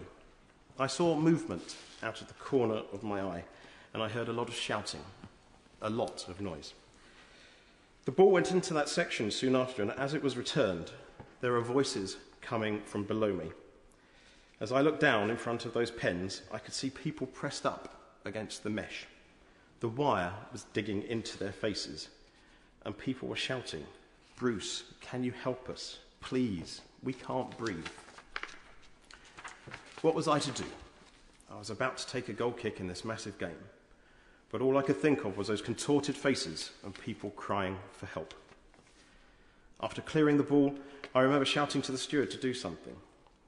The ball went out and I started bellowing at a policeman standing at a gate to open it, and he said he couldn't. He would have to liaise with his colleagues. There was a general sense of panic. The ball sailed into the crowd for a third time. I could see the people being lifted out of those terraces. There were screams and cries all around, which I'll never forget. And I shouted to the policeman, "Please open that gate before it's too late, please." Then the ball went out again, and I made a beeline for the ref. I pointed to the scenes behind my goal, and he only needed to look once. The gate had opened, and people were beginning to pour onto the pitch. We were 6 minutes into the game, and he turned to the players and said, "Right, we've got to get off." The referee that day, and members of this House probably don't know this about me, but I've been a qualified and active football referee since the age of 12. I was signed up to do that by my dad's best friend, who was a football referee of the highest quality. His name was Ray Lewis, and he was the referee at Hillsborough that particular day. He's well on the record about what happened, in his view, behind the scenes. He said there was nothing to suggest before the game that there would be problems at the game when he attended the police briefing beforehand. That briefing happened 90 minutes before the game that day. there was no reason to believe there was a problem leading up to the kick-off. And when the game got underway, he could see the beginnings of problems at the Leppings Lane end, but there had actually been problems at that end in previous games, lessons that hadn't been learnt before. When Mr. Lewis was eventually told by South Yorkshire Police at 3:06 to stop the game, the full gravity of the situation, as my honourable friend, the member for Sheffield South East, said, just simply wasn't clear. But minute by minute, hour by hour, the horror of what happened in front of him began to unfold. Mr. Lewis was told of the first fatality at 3:40 p.m. He said, to a certain extent, you are shocked and numbed. He went to referee one of the biggest games of football in his life, and he came away having experienced one of the worst possible situations that you can put before anybody. They used the corridors and the referee's office for first aid, and the majority of people that came into that particular area were suffering from shock rather than life-threatening injuries. They just simply were not aware until 3:40 p.m. of the extent of the problem that was going on outside. Mr. Lewis, like many in this house who were present, called it the blackest day of his life. 20 years on, like many in this place, he went to the memorial service at Anfield, Liverpool's home ground, and experienced the unbelievably magnificent show of support that probably only the city of Liverpool can generate for its football fans. He also completely understands the continuing passion of the families of the 96 and what they've been fighting for. Madam Deputy Speaker, like many in this House, I love the city of Liverpool. It brings so much to our wonderful country. And when you put yourself, if you try to put yourself in the position of the parents, of the relatives of the people that passed away that day, you can only lead to the point where you demand full disclosure of every document in the method described by both sides of this House.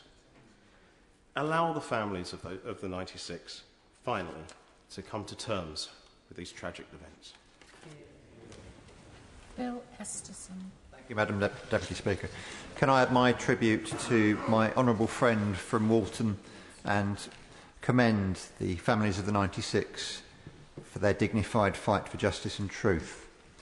The families that I've spoken to simply want to know the truth behind what happened that day, and I want to tell the story of one family in their own words and raise some of the questions that need to be answered. My constituent, Barry Devonside, was at the match. His son, Chris, was 18, and he died that day. In Barry's own words, having left the ground at around 3:45, I made my way to the Halifax Road and hopefully on to the point where we'd arranged to meet following the game. I was halfway up the Halifax Road when I met with Chris's friend and two others who had travelled with us, asking where Chris was. Jason, Chris's friend, told me I should expect the worst. He said Chris had been killed. I turned around and made my way towards the ground. As I passed the telephone box, there were about 100 people wanting to use the phone. I suppose they were wanting to ring home to let their family know that they were safe or to give bad news. I spoke with a female constable and said to her that I had just been told that our son had been killed in the ground, and she said that I should go to the gym which was being used as a temporary mortuary. I made my way there in total fear that what Jason had said to me was true. Arriving at the gym, I asked a lady, "Where is the temporary mortuary?" She pointed me in the direction, which was a few yards away. I knocked the door, and it seemed a lifetime for someone to answer. It was a policeman who answered. He must have been the biggest policeman I've ever seen. I realised why he was there. The police must have been expecting trouble. I gave him my name and that of our son Christopher and our address. He said, "Stand there." He went away. It must have been 10 or 12 minutes. On his return, he told me there was nobody of Christopher's description, which I could not understand, as Jason had told me that he had gone into the temporary mortuary and given Chris's full details to the police, his name, address and the name of his father, and stated that I was at the game. I also gave the police officer a description of Chris. He was wearing a Welsh international rugby shirt. But I was told no, he was not there. I wanted to call my wife, but I could not remember her telephone number. A police sergeant offered to help. He spoke on my behalf, but was told they were ex-directory. Well, we'd never been ex-directory. But he was refused the opportunity to be put through to his wife. It was at this point that a lady resident of Sheffield, Betty Thorpe, kindly offered me help. She offered to drive me around a number of hospitals, looking in hope that Jason was wrong, and he might be in one of the hospitals. I think we visited 3 hospitals, including a mortuary where we saw a number of police officers sitting on the floor looking shocked, and in the middle of the floor was a pile of clothes about 3 feet high. I'd been looking for Chris for about 5 or more hours, and I was then told to go to a police station where they may have some information. This I did, and I waited for my brother and brother-in-law to arrive. Following this, around 11 p.m, we were told to go to the temporary mortuary, where Chris was all the time. Having identified Chris, the police wanted certain information from me. Apart from the relevant information, the only interest they had was about alcohol and had we consumed any. I can only think the police needed time to get their story right, though why they would need that time to keep a father away from his dead son, I don't know. On leaving the gym with Betty Thorpe and leaving the ground to look for Chris, there were a large number of press. They were shouting over to me, "Do you have any comment to make about Liverpool supporters urinating on the dead and stealing from the dead?" Those are Barry's own words.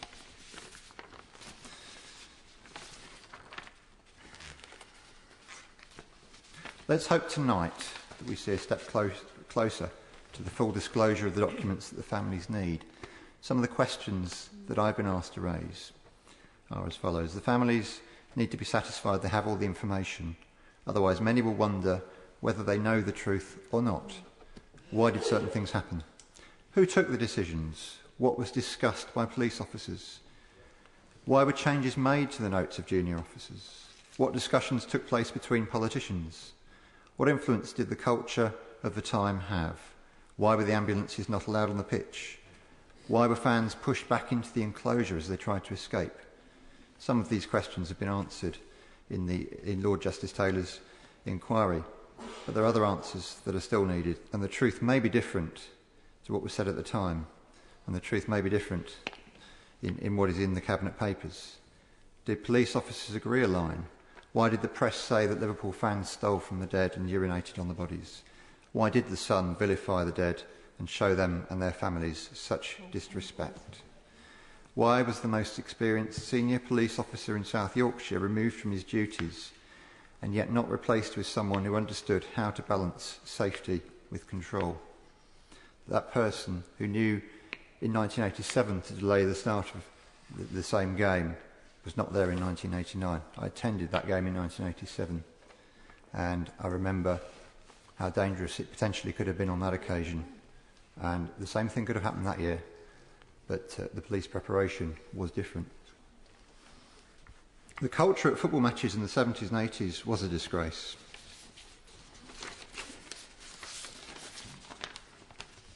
There was no balance, though, between dealing with football-related violence and antisocial behaviour on the one hand and public safety on the other. Anyone who watched football at that time experienced the ill treatment of fans.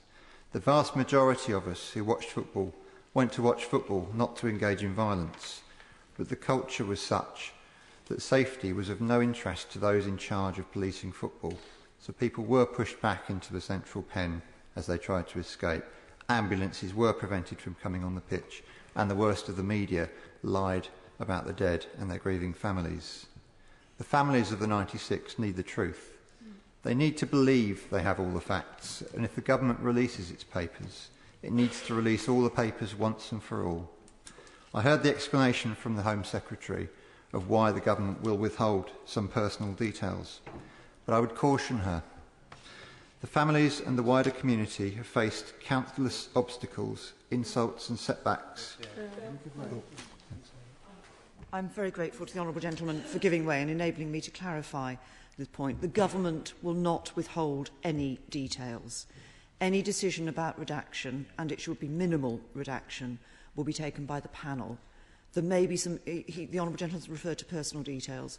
It will be for the panel to discuss with the families whether personal details should be redacted, and it will be that joint decision that will decide whether those personal details. The government will not redact anything in the papers that it releases.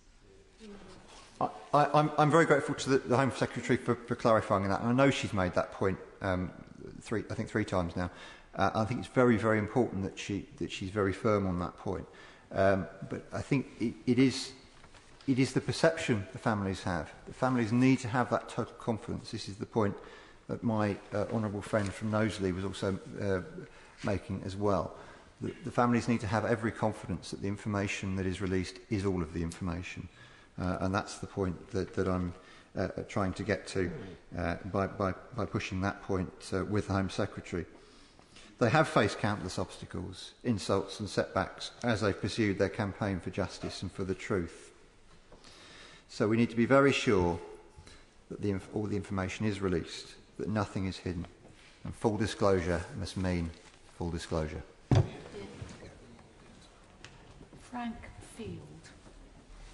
Madam Deputy Speaker, I've been a Member of Parliament since 1979, and I don't think I've witnessed a debate of the quality of the debate that we're having here tonight. And I think that says something to those families that were partially destroyed by the events that we are recalling, or the wider community that's kept a constant interest in this issue. For this event has affected my constituency, the town of Birkenhead, more than any other single event that I can recall. And therefore the thanks which members have registered tonight to the member for Walton comes not only from the families, obviously from the families, but from practically the whole of the Birkenhead constituency, who, as I said, have been affected by these events and continue to be affected by these events, as no other events that I can recall. Back in 1963, I was sitting with my grandmother as she died, and she was grieving about the loss of two of her children 70 years previously. This was, of course, 70 years back on that event, were times when children more commonly died. And yet, she said that she couldn't bear people trying to cheer her up by saying not to worry, she would get over it. She didn't want to get over it. It seemed getting over it would be a denial of the existence and the celebration of her children's lives. But she did know what had happened to them. So she was very quickly able to put closure on those deaths. And the families that I represent in Birkenhead, and for all the members who are speaking today, those families have not been able to put closure for two indescribable acts of horror that have been inflicted upon them. The first act has been the press campaign. To cope with members of one's family going off to a football match and coming back from the undertakers is events which, thank God, most of us don't have to deal with. To try and grapple with the immensity of what has happened to your family, and you constantly read in the press attacks almost on them, but certainly on their mates, and certainly on their wider mates in the football club, is, as I said, an unspeakable horror. So although this House has come to a mind at long last on what we and the government should be doing, we don't have the power to compel one of the other big players in this event similarly to make a public apology for what has actually happened. So I hope one of the messages that we will send out tonight is a very clear one, and that is to News International, that if we are going to draw a line for those families in the sand, then they too have a part to play. That seemed to me to be the first indescribable horror that we actually inflicted upon these families. But the second has also been referred to by other members tonight. It is 22 years since these events occurred, and only now are we in the position, perhaps, hopefully, to bring closure through complete revelation, if that's what the panel decides, about what has actually happened.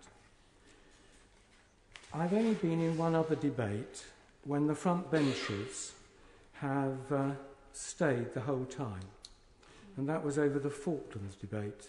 So it is remarkable tonight, though other people who are not used to our procedures might not understand the significance, that we have not only the Home Secretary here tonight, but the Culture Secretary as well, and my right honourable friend, who rightly people have paid credit to, and my honourable friend, the member for Garston, for their role in reaching the stage that we are tonight.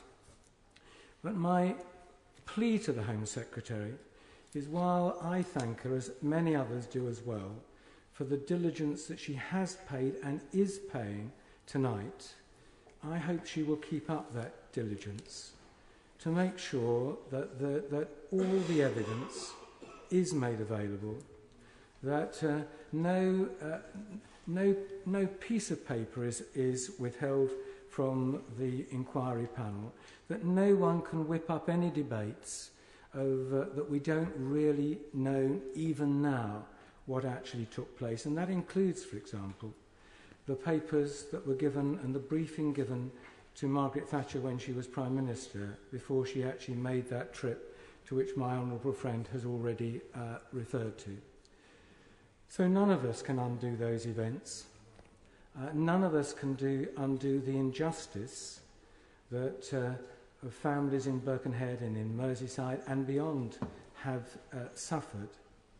But News International can help draw a line under these events. And also we, in support of the Home Secretary, can make sure that this is the last inquiry, the last panel, the last effort to put out into the public domain what actually happened, so that the families, like my grandmother, can know what happened, and even if it is 22 years late, begin to grow that scar tissue which allows them better to face the world, never obviously forgetting what they've lost, but better able to face the world. Dan Jarvis. Thank you, Madam Deputy Speaker. May I begin by paying tribute to the dignity of the families of the 96, but I'd also specifically like to pay tribute to the Honourable Member for Liverpool Walton for securing today's debate. And can I also thank my Right Honourable friend, the Member for Lee, and the Right Honourable Member for Garston, and many other colleagues for the tenacious way that they have pursued the release over these files over many years now. I know that the people of Liverpool, but also the people of South Yorkshire and Nottingham, where I grew up, are proud of the work that they have done to secure today's debate. And I think I speak on behalf of honourable and right honourable members on all sides of the House when I say that after their passionate and moving speeches, even more people from across the country will be just as proud tonight. Can I also take the opportunity to congratulate the government on the introduction of the e-petition scheme over the summer? I believe that today's debate is evidence that we in this place should not see petitions as a gimmick, but as a tool by which to inform our debate around what the public want us to be thinking and talking about. I'd also like to commend the Backbench Business Committee, chaired by the Honourable Member for North East Derbyshire, for their determination in making this debate take place tonight. Madam Deputy Speaker, I would like to say quite clearly from the outset that no one in this place should be in any doubt whatsoever that today's debate is about reconciling a major injustice. What happened at Hillsborough was a tragedy first and foremost for the families, but also for the great city of Liverpool, a city that has come together and shown a unique solidarity over the last 2 decades that should be recognised by all in this place. But it was also a tragedy for our police, our politicians and our media. A tragedy because the myths that my honourable friend for Liverpool Walton has already described were allowed to surface, to fester, and for many to become ingrained as the truth. Today, in this House, we have the chance to put that right. But in order for that to happen, Madam Deputy Speaker, we need to know, beyond any shadow of doubt, what the government documents have to say. From cabinet minutes to briefing papers, to speeches and to drafts, all of it needs to be given to the Hillsborough Independent Panel, and all must be uncensored and without redactions. Only then can the panel make a full assessment of what happened, who knew what, and why they chose what to do what they did. And can I say, Madam Deputy Speaker, I very much welcome the statement that the Home Secretary has made in this House tonight. Madam Deputy Speaker, 15 years in the British Army means that I'm very sadly no stranger to the loss of close friends and colleagues. And if I learnt anything from those difficult times, it is that for the families, part of the grieving process involves getting to the truth and knowing all of the facts that surround the death of their loved ones. Madam Deputy Speaker, I wish to make it clear that whilst I am supportive of the release of any uncensored government documents from 1989 to the present day, I do believe that it's right, as the Home Secretary and many others have already said, to allow the families to see that information first. It should be the job of the Hillsborough Independent Panel, in conjunction with the families, to use their discretion over what files should be released into the public domain. I'm of the opinion that the release of distressing images of those who've tragically died and personal information such as contact details and medical records is clearly not in the public interest and would only serve to inflict greater distress on the families. Madam Deputy Speaker, for over 2 decades, sadly, we have allowed the families' questions to go unanswered. For over 2 decades, we have allowed them to suffer. I believe that is unacceptable and falls short of the standards we in Britain should expect for our police, for our press, and yes, for our politicians. Madam Deputy Speaker, I was delighted that nearly 100 MPs from 9 political parties in this House signed the petition requesting a debate on this issue.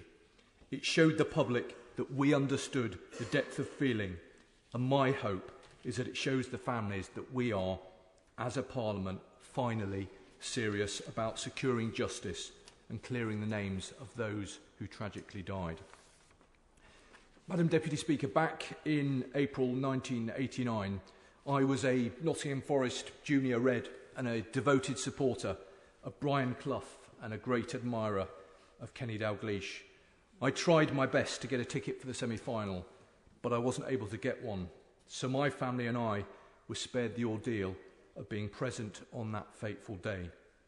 But the horror the fans that were there felt and the anguish their families have suffered since has resonated with people from across this country. Madam Deputy Speaker, I believe now that the people have spoken. 140,000 in just 3 short weeks over the summer mobilised and signed the petition. The depth of feeling is overwhelmingly clear. Now we have both the chance, but more importantly, the responsibility to act. The time has come for the families to have their most agonising questions answered. The time has come for full disclosure. Put simply, the time has come for justice for the 96, and I very much hope that the whole House will support this motion. Angela Smith. Thank you, Madam Deputy Speaker. And I contribute to this debate today as a season ticket holder at Hillsborough Stadium. And every time I attend a match, I walk in through the Nappings Lane entrance to the stadium. to the South Stand, and every time I walk under the shadow of what is now known as the West Stand, the Leppings Lane Stand, I remember and think about the 96 who died. It's impossible not to. Every time you visit that ground, it's impossible not to think of what happened there that fateful day. I also live in Hillsborough, and so the stadium is very much a part of everyday life. Anybody who knows the area knows that the stadium is at the heart of Hillsborough and is impossible to avoid. And every time I drive past the stadium to town, I pass the memorial to the 96. And every time you pass the memorial, even to this day, it is covered with the scarves, the red and white scarves and the flowers as tribute to those who died. And I am therefore constantly, as a citizen of Hillsborough, reminded of the pain and suffering that must be felt by the families and the loved ones of those who died. Sheffield Wednesday fans and the people of Hillsborough will never, ever escape the memory of what happened that day and of the events and of their consequences. And nor would they want to. And I want to put on the record tonight the fact that the people of Sheffield and the people of Hillsborough in particular stand in solidarity with the people of Liverpool for what happened that day. My old constituency office was next to the walled garden in Hillsborough Park that stands as a further memorial to the 96. It's a lovely, tranquil place, and as you walk through the entrance, you're told that you will never walk alone, and that more than anything else stands as a tribute to the dignity and the enduring determination of the families of the 96 who died to secure justice and accountability for what happened that awful day. While I was not, like many right honourable and honourable members at the stadium that day, I can still vividly remember watching the television and witnessing the unfolding of a tragedy, the like of which had not been seen before at an English football stadium. At the time, it seemed unbelievable that this could be happening at not only one of the most important matches of the season, an FA Cup semi-final, and at what was seen at the time, and it's an important point this, as one of the best stadiums in the country. The stadium was also at the time one of the largest in the country, and could at that point hold around 55,000 fans. It had been used on numerous occasions by the FA to host major matches, including many previous semi-finals, and reference has already been made to the previous semi-final involving both Liverpool and Nottingham Forest at Hillsborough, when Liverpool emerged 2-1 winners. The ground had also been used during the World Cup of 1966, where a number of group matches as well as a quarter-final was held, and it was for this tournament that much of the ground had been redeveloped, with the Leppings Lane end, where the Liverpool fans were located on that fateful day in 1989, gaining a new stand and terrace area with a capacity of around 14,000. To the north end, a revolutionary 10,000-seat cantilever stand had been erected, and a further development in the mid-1980s was a roof on the massive Spion Kop on the east side of the ground, which at the time could house up to 21,000 fans standing. And the importance of that point, Madam Deputy Speaker, is that Liverpool FC had objected quite vociferously to the fact that they had not been allocated the Spion Kop for their fans at that match, given that they had the far greater proportion of fans wanting to attend the match that day. In nature, the stadium was typical of many major English football grounds at that time, and indeed the layout of the stadium, the ground, was very similar to Aston Villa's Villa Park or Manchester United's Old Trafford at that time.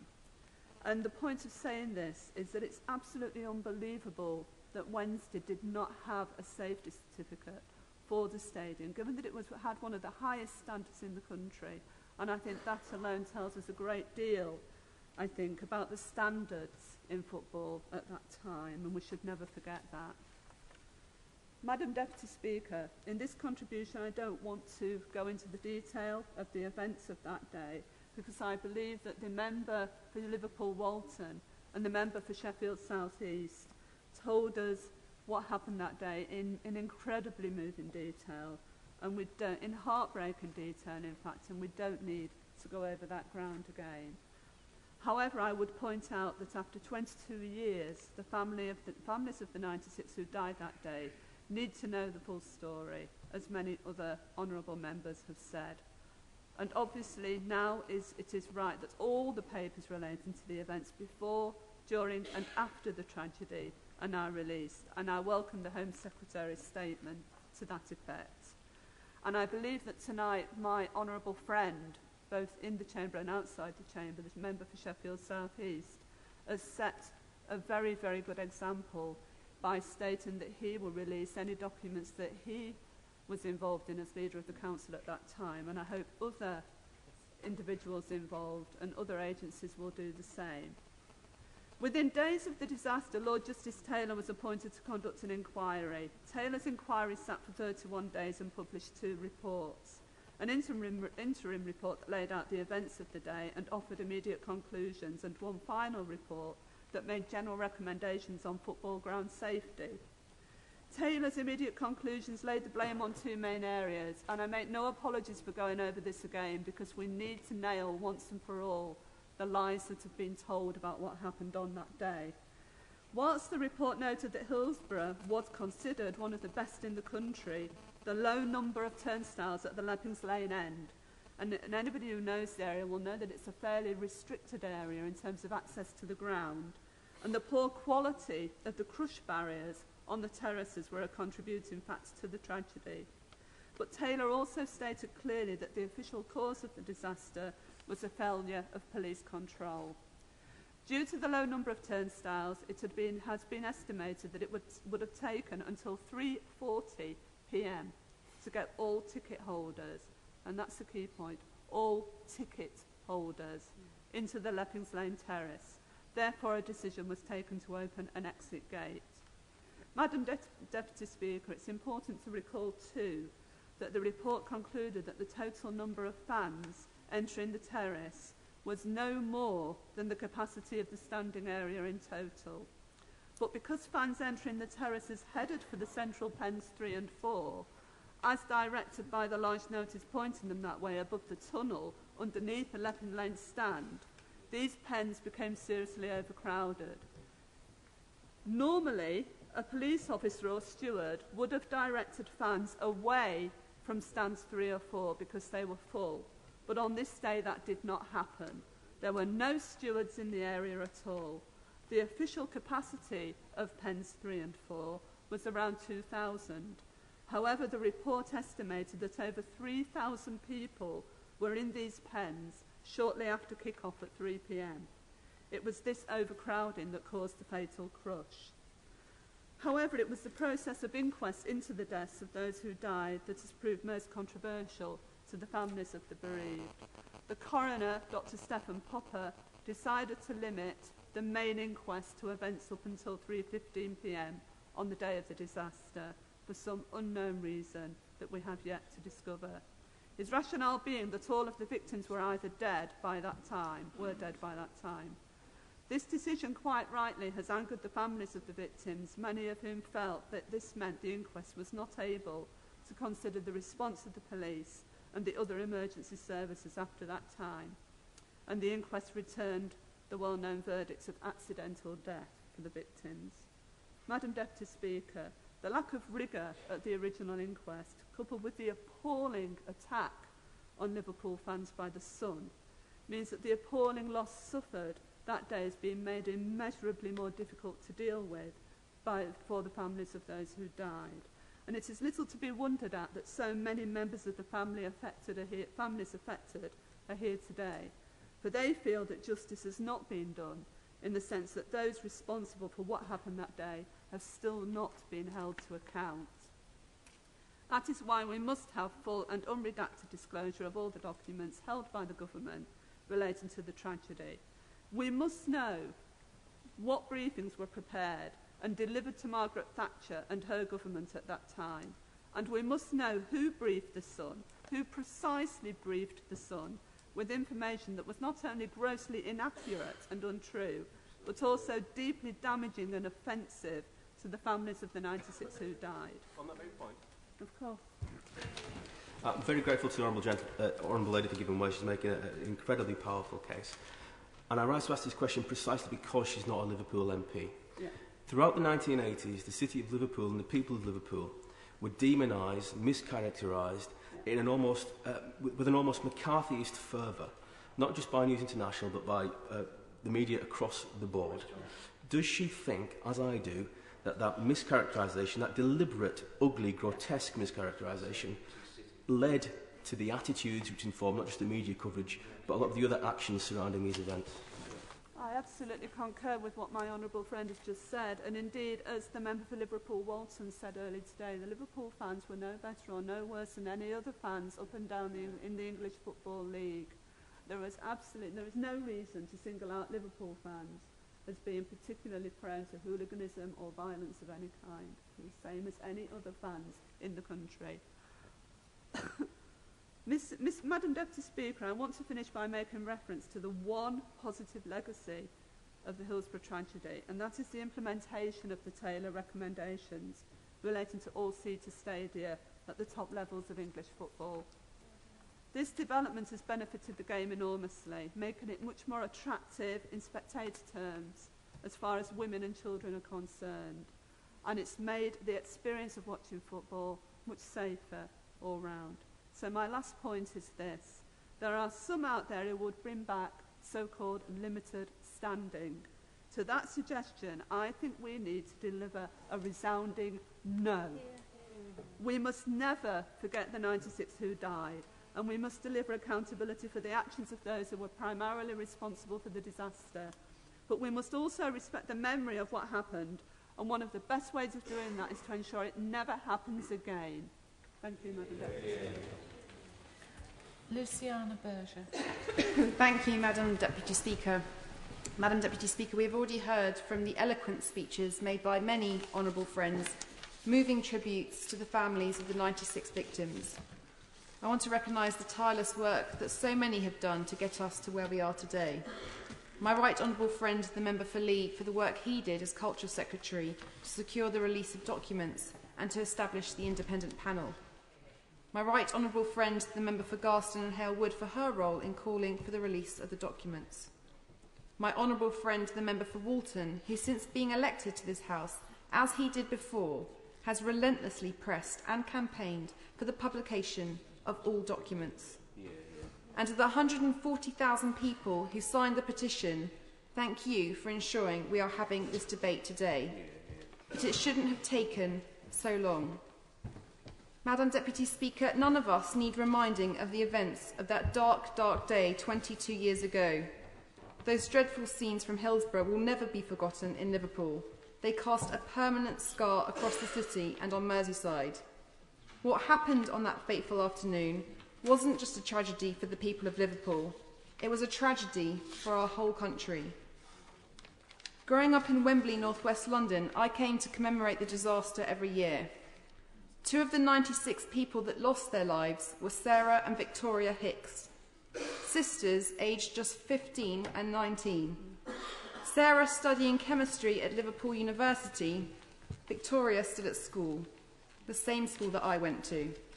I and many others spent hours on a bench in the Rose Garden at our school, dedicated to their memory.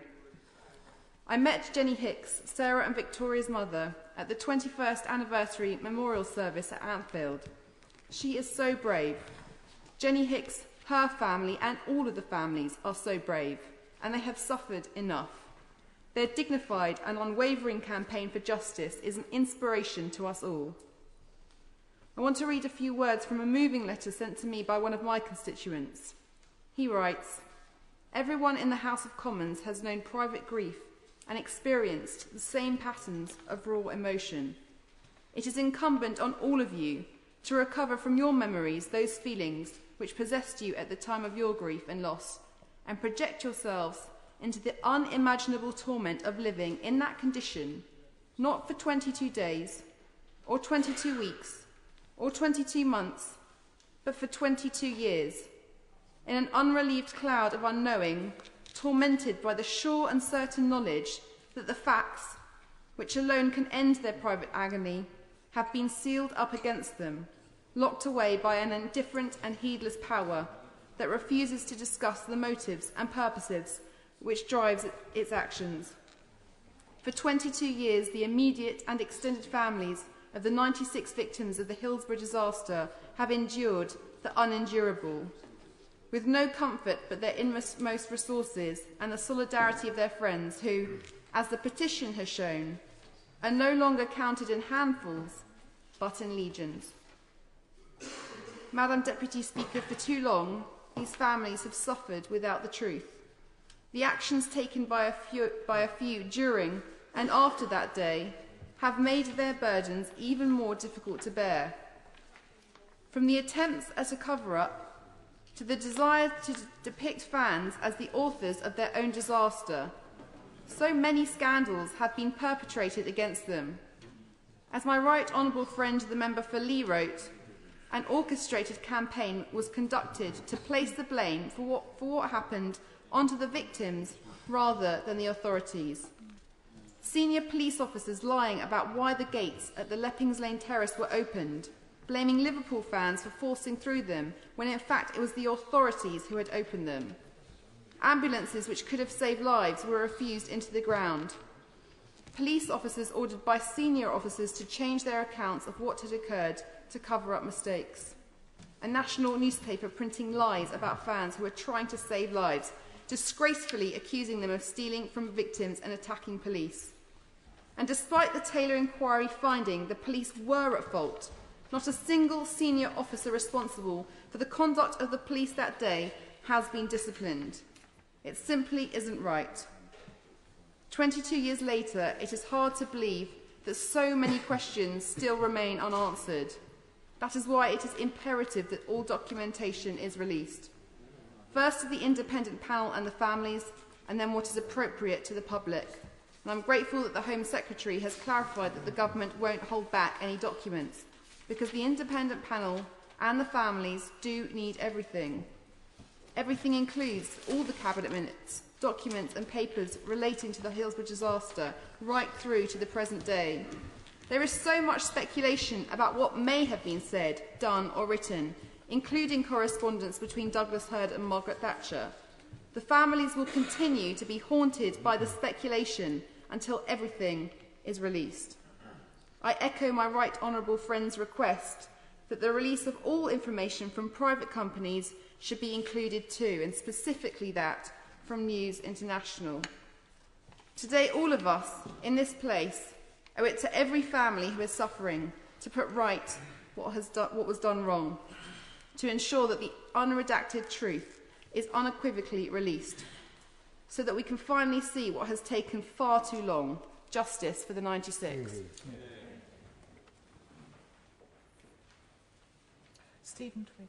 Thank you, Madam Deputy Speaker, and a pleasure to speak after my constituency neighbour and honourable friend from Wavertree, who made one of a number of extremely powerful speeches during tonight's debate. Can I apologise to you, Madam Deputy Speaker, and to the House that I had to leave the chamber for about half an hour earlier on in the debate, as a result of which I missed the closing parts of my honourable friend, the member for Walton's speech, including the citation of the names of the 96 and also the opening parts of the Home Secretary's speech. I join this debate, in a sense, with some humility. So many colleagues on both sides who have spoken during the debate were either present at Hillsborough in 1989 or lost or knew friends who died and were amongst the 96 or have been involved in campaigning on this injustice for all or most of those 22 years. My qualification is none of those things, but I can speak on behalf of constituents in my West Derby constituency, some of whom are here today in the gallery, and I welcome them to the House and pay tribute to all of those in the gallery who are campaigners and family members who have waited a very, very long time for this debate here this evening in the House. Can I join those who've remarked upon how this debate came about over 100,000 ordinary people up and down the country asserting people power. And I agree with the honourable gentleman, the member for Daventry, who said this is a very good way for this House to practice democracy, a greater opportunity for citizens to have a direct input into the issues. But I think, as my right honourable friend, the member for Lee, said, it is an indictment of all of us on all sides that it has taken such a long time for this very, very important debate to happen, but happen it is. In his very powerful speech, my right honourable friend, the member for Lee, to whom I pay tribute, as everyone else has done, for the crucial role that he has played both in his time in the Cabinet and continuing now that we are in opposition, he made a very profound point about the different way that victims are seen today compared to 22 years ago, and the way in which victims were scapegoated by large sections of the media, were scapegoated in public discourse, and as others have said more eloquently and powerfully than I can, people who were having to live with bereavement, people who'd lost loved ones in recent hours and days, having not only to grieve but to face ludicrous and vile suggestions that their loved ones were somehow responsible for what had happened. I know that those who are here today from Liverpool, from Merseyside, will really appreciate the speeches that were made by my honourable friends from Sheffield, that very, very profound sense of solidarity on behalf of the people of Sheffield that both my honourable friends expressed during their contributions. If I may particularly mention my honourable friend from Sheffield South East, who I think made an incredibly powerful speech reflecting on his presence on the day, the role that he had at the time, and that very important commitment he gave at the end about his own papers from his time as leader of Sheffield City Council. On behalf of certainly my constituents, and I'm sure others who signed the petition to secure this debate, we are very, very grateful that he has given that important commitment here today. This has been a long 22-year campaign, a highly dignified, very persistent campaign for truth and justice. And I want to pay, as everyone else has done during this debate, a particular tribute to my honourable friend, the member for Walton. He has been dogged in his persistence ever since he was elected to this place less than 18 months ago in seeking this important debate and in giving voice to the feelings of the people of Liverpool in general and his constituency in particular. He took us to the Backbench Business Committee. He mobilised the 100 MPs from the 9 different parties. It is down to him that we have secured this debate here today, and I pay tribute to him for achieving that. But I also join in the tributes to my honourable friend from Garston and Hale Wood, who, alongside our right honourable friend in government, secured the setting up of the independent panel. I don't want to simply repeat what others have said, but I want to reaffirm some very key points that have been made. We know, as others have said, that the Taylor report made clear that the major cause of what happened on that day was a failure on the part of the police, and that hooliganism played no part. And I want to echo what my right honourable friend, the member for Birkenhead, said, in a sense issuing a challenge that I hope can come from all sides of this House, to News International and to The Sun and to Kelvin Mackenzie. We want to see a real, credible apology for what they and other newspapers said and did at the time, because that is what made the tragedy of the bereavement that people were suffering so much worse, that they had to endure a truly, truly appalling and vile coverage in The Sun and in some other newspapers. As has been said, in 2009, the Labour government established the independent panel, and I want to join others who've spoken in the debate in thanking the Bishop of Liverpool, the Right Reverend James Jones. I know that Bishop Jones and other members of the panel have served diligently in pursuing justice for the 96 and their families. And there are so many questions that remain unanswered, and they've been referred to by other honourable and right honourable members during the debate today. The 3:15 cut-off, why ambulances weren't allowed in, the decision to change the match commander, the farce of the inquests, and the police accounts being changed after the event. These are just some of the questions that remain unanswered, that the families rightly expect to have answers to. As everyone else has said, we warmly welcome what the Home Secretary has said today, in particular the reassurance that she's given in her interventions as regards redactions. It is only right that the full disclosure is made, and it is only right, and she's given us the assurances that my right honourable friend sought from her, that those are decisions not for the government, those are decisions for the panel and for the families. And I'm very pleased that she has given the House that assurance, and I know that the families and campaigners will be very pleased that that assurance has been given as well. As others have said, it is vitally important that we have that full disclosure, and it is vitally important that we are sensitive to the needs and wishes of the families, and therefore, as well as the panel having all of these documents, it is vital that the families see them before they become available to the wider general public. I give way to my honourable friend. Thank you very much for giving way. There's a number of members spoke tonight on the issue and have insisted that documentation from the time of the Hillsborough incident should be released. I think it's very important, and I'm asking if you would agree with me, that there's documentation which should be available from before the Hillsborough incident. I was personally involved in an incident in exactly the same place, exactly where the Liverpool supporters were at a game with Newcastle United versus Sheffield. I was traumatised by an event.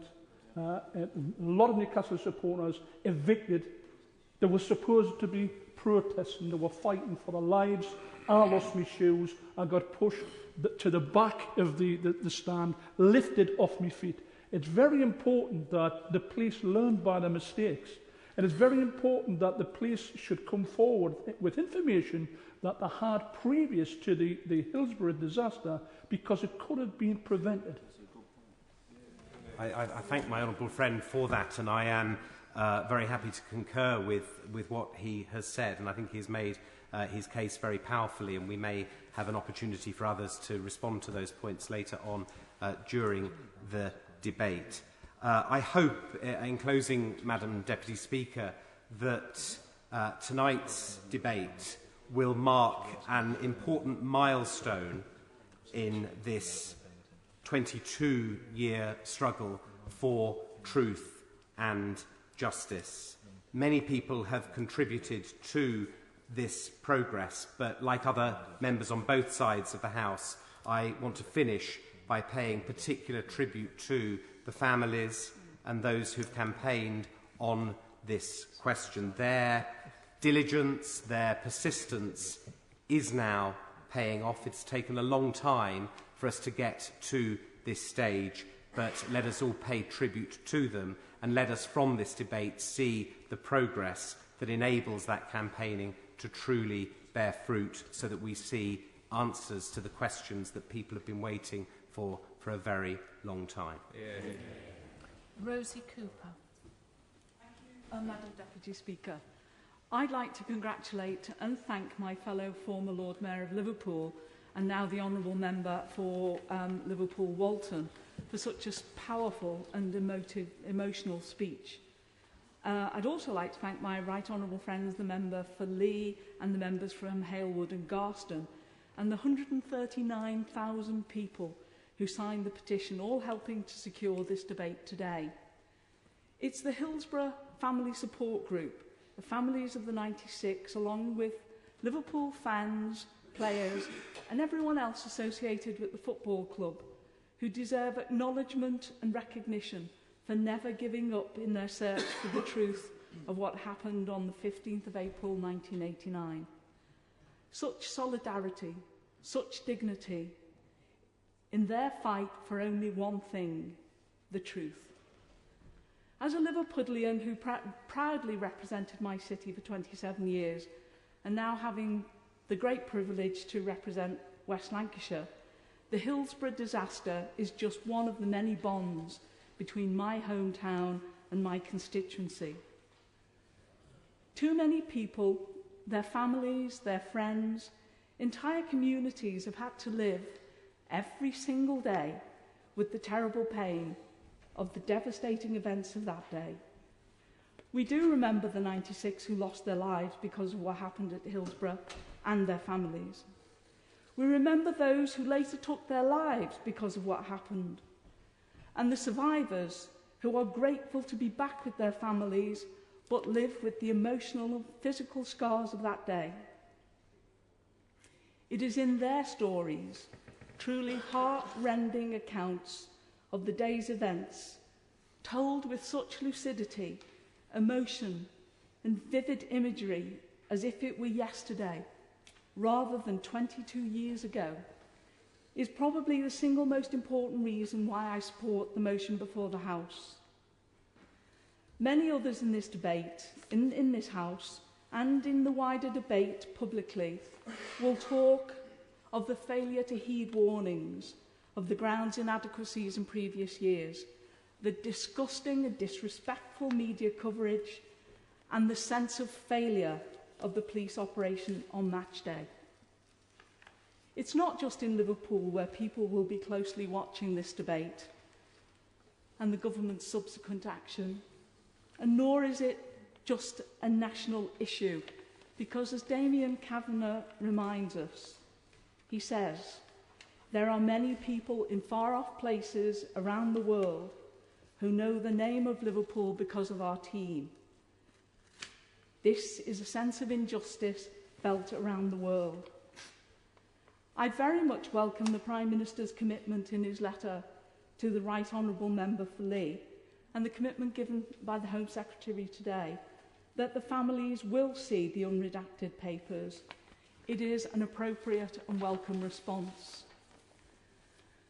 I reiterate the call of my honourable and right honourable friends for the full public disclosure, and I look forward to this House supporting this later today, because there is a wider community that was deeply affected by the Hillsborough disaster, and only through full public disclosure of government-related papers can we begin to address their sense of injustice.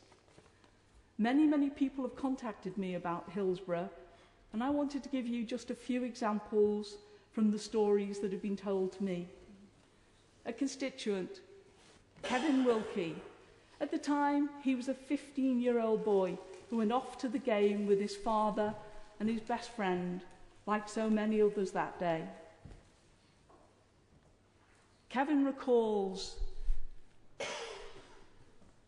as with the story of Bruce Grobbelaar, Kevin recalls a man who was squashed against the crash barrier behind. He was squashed against the crash barrier behind me.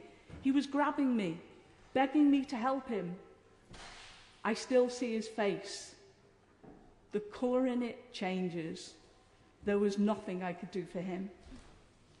Kevin also lost his best friend in the melee, who, it later turned out, had become unconscious in the crush, and fortunately had been passed over the crowd and out over the fence to safety. He was one of the lucky ones. Damien Kavanagh, who has written his story for the Hillsborough Justice Campaign, tells of how he was able to escape from the Leppings Lane end. He tells of how he had cuts on his hands from ripping down the advertising hoardings down to make makeshift stretchers. The only other physical injury was a bruise on his back in the shape of a hand, the result of pressure building up at the Liverpool end of the game. Families had a sense of guilt that their loved ones had returned from the game whilst their neighbours grieved for their husband, father, brother, sister and daughter. In an email sent to me, a constituent said, I didn't lose any relatives or friends on that day, but I did lose 96 close friends I didn't realise I had. What happened in Sheffield on that day in April has implications that went well beyond Yorkshire, and to quote a fan present, everybody was affected. Everybody knew somebody who'd been to the match. The disaster struck at the very heart of our community. We have to remember, these people didn't go off to war. They weren't out with the intent of rioting or fighting. It wasn't an unforeseen natural disaster. They went as fathers and sons, brothers, sisters, and mates to a football match, an afternoon of escapism and entertainment at the end of a working week, which was met by an absolutely disastrous failure on the part of the officials, the police, and then came the malicious stories and lies promulgated by the press. No one has yet been held to account, no charges.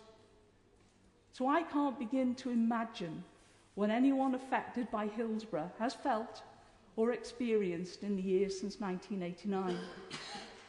Loss and grief, suffered privately, is tough enough. But in this case, events and the lies have been played out publicly. This sense of grief and loss has been compounded by a deep and strong feeling of injustice. On any measure of fairness, humanity, justice and truth, the full disclosure of these documents would be demanded.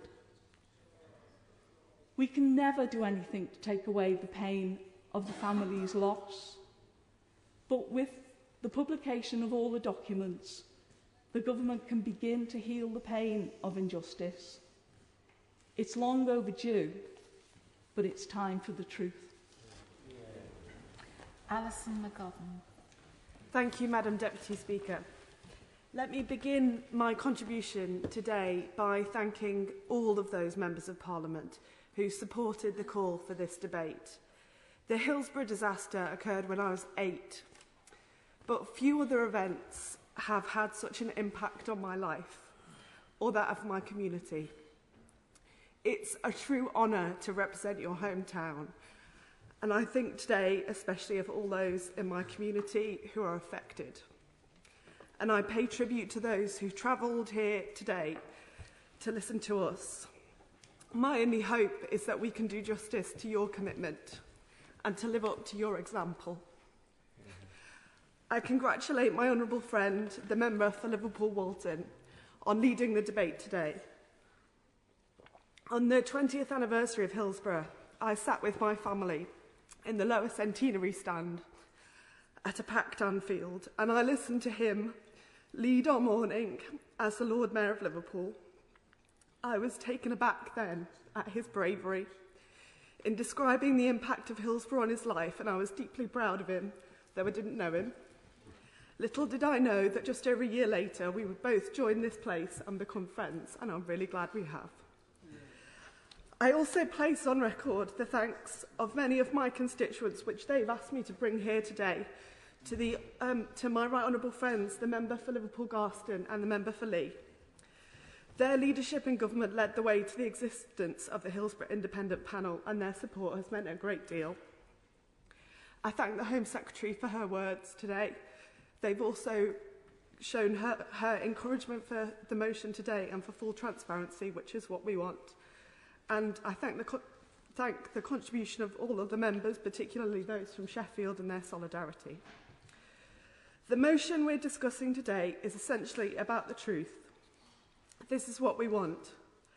For all those affected by events on the 15th of April 1989, we want to get to the truth. The truth uncensored, the truth without redaction, the truth with no question left to answer. But I want to say on behalf of my constituents why the truth matters so very much. And to answer that question, I need to go back to the day itself. As I said earlier, I was an 8-year-old girl at the time. It was about then that I started to go to football matches, and like many young children, I learned about the wonder of football, the atmosphere, the beauty of the skill on display, and I learned to stay close to your family and not get lost. On the occasion of the FA Cup semi-final at Sheffield Wednesday that April, I was at home. Luckily, I was sat in our front room in our house in Bromborough with my dad, and I can still see the look on his face now, because he knew what was happening. Football fans all over Britain knew. They were watching on TV, listening on radios from other football grounds. Thousands and thousands were gripped with horror as bodies were pulled out of the pens in the Leppings Lane end of the Hillsborough ground, and thousands prayed for the safety of those being carried across the pitch on cheap advertising hoardings for stretchers. The awfulness of that day sunk in over the weeks and months afterwards. It was the worst possible shock. As Alan Hansen, who was playing on the pitch for Liverpool that day, has said of the disaster, the number of broken hearts is incalculable. Sadly, for many I've spoken to over the years, there's been a grim recognition of how this could have happened. In the 1980s, football fans were broadly deemed by some to be scum. The relationship between supporters and the police was frequently poisonous. There was a culture of disrespect for football fans. And as the interim Taylor report itself pointed out, over the last few years, hooliganism at and associated with football matches has strongly influenced the strategy of the police. In their plans and management, Taylor wrote, they have concentrated on averting or containing threats to public order, and it has led to an imbalance between the need to quell a minority of troublemakers and the need to secure the safety and comfort of the majority. Yet this was something new in the scale of the horror. In the weeks that followed, people poured into Anfield to show their respects, and everyone wanted answers. Everyone wanted to know how on earth this could have happened. Well, we do know from a practical perspective, we do know why 96 people died and hundreds have suffered. And we know it because members here today have said it, but I want to say it again for clarity. The interim report of the Taylor inquiry, immediately after the disaster, found that police error allowed too many fans into too small an area of the ground, and an absence of effective leadership exacerbated the suffering caused. Despite problems of ground safety, different decisions could have been taken on that day.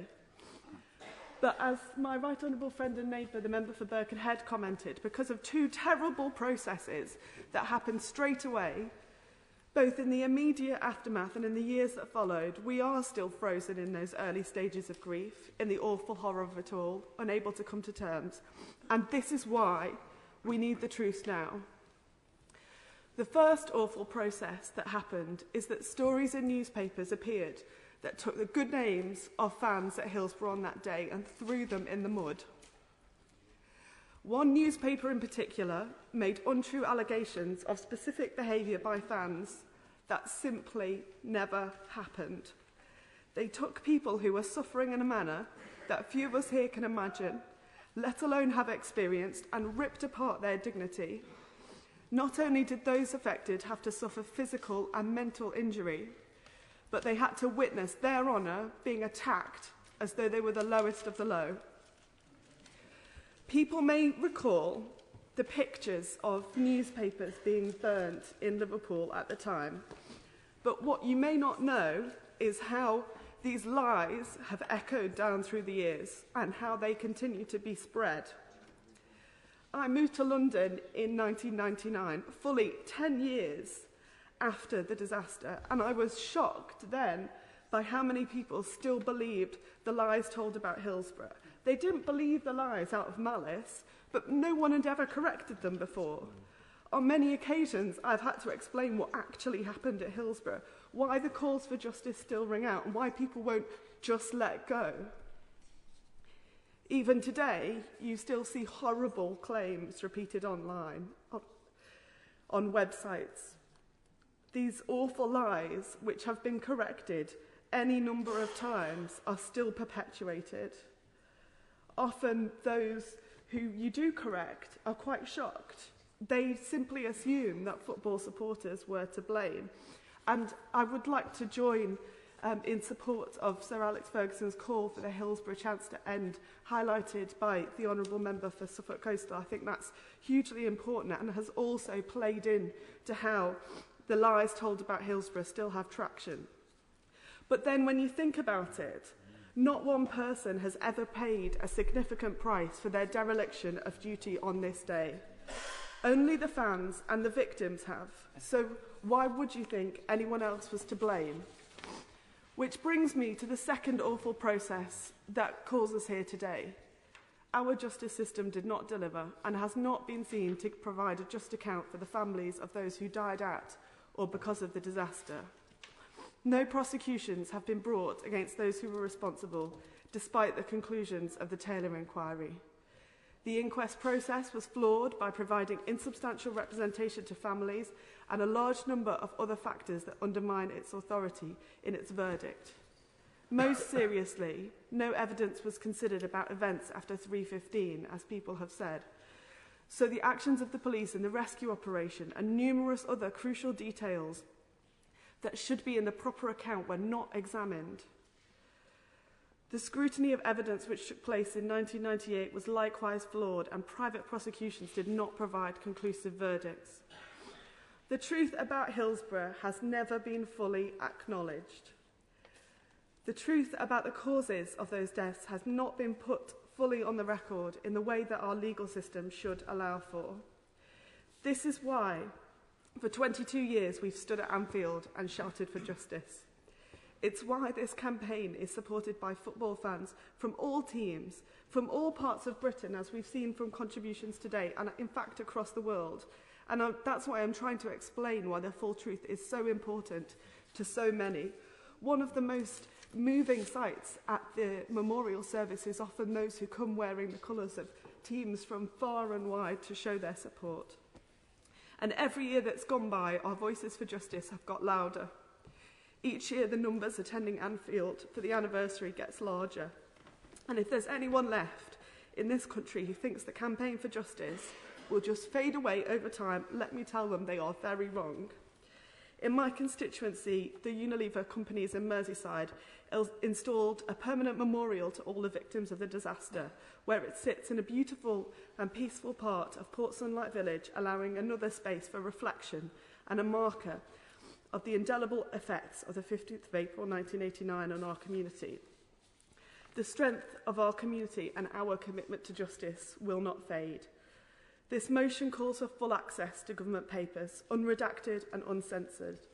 Release of the Cabinet papers, and thankfully we've heard the government support today, is a huge step on the road towards a full account, bearing witness to a heartbreaking disaster.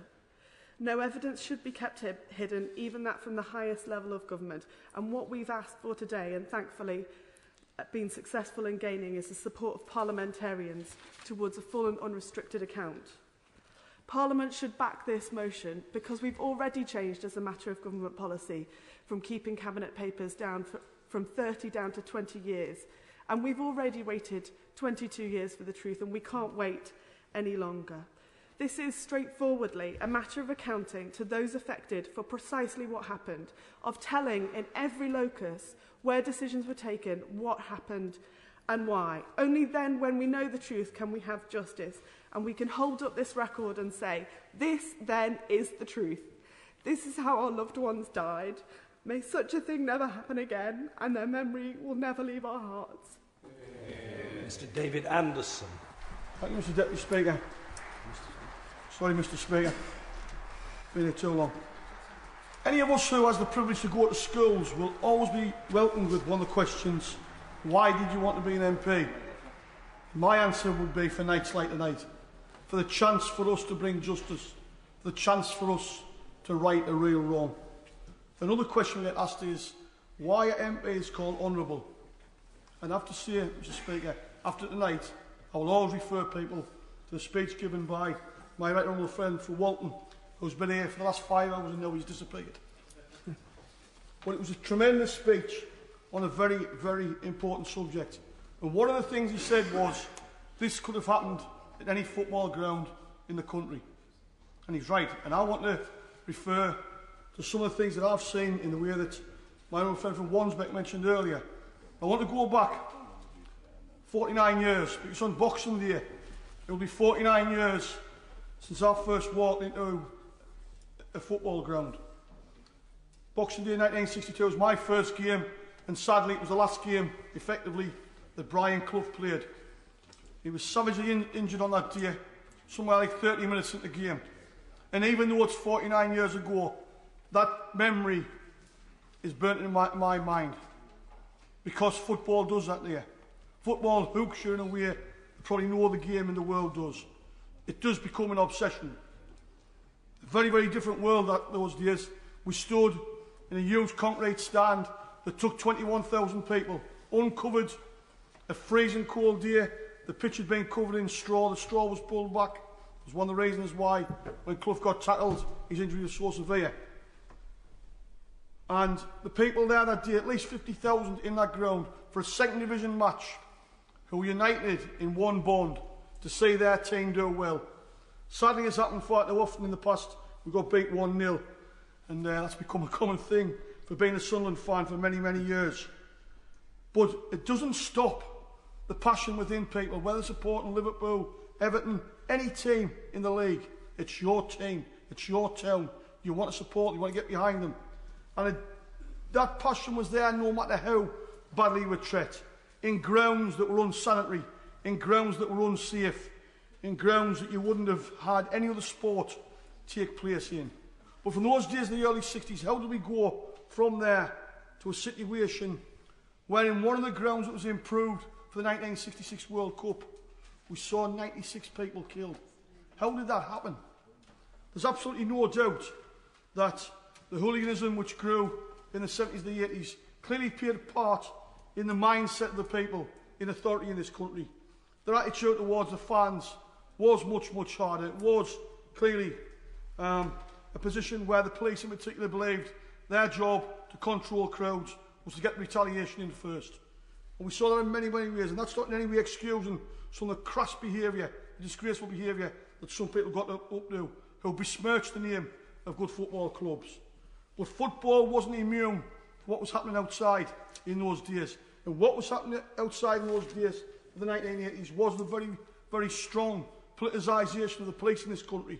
We'd seen riots on the streets of Brixton and Toxteth. We'd seen riots in Tottenham.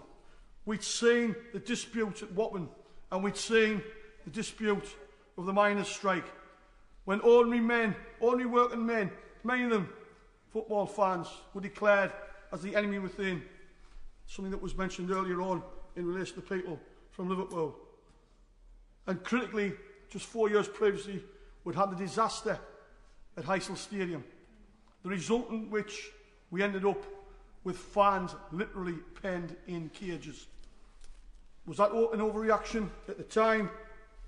Nobody wanted to say it wasn't. People said, it's all they deserve. If they're going to behave like animals, let's treat them like animals. And they certainly will. And I don't want to move from the issue of the day, but on that issue that's led to that penning in and why every football fan sympathises is people like Ken Bates that put electrified fences at Stamford Bridge, and that led to disasters like that.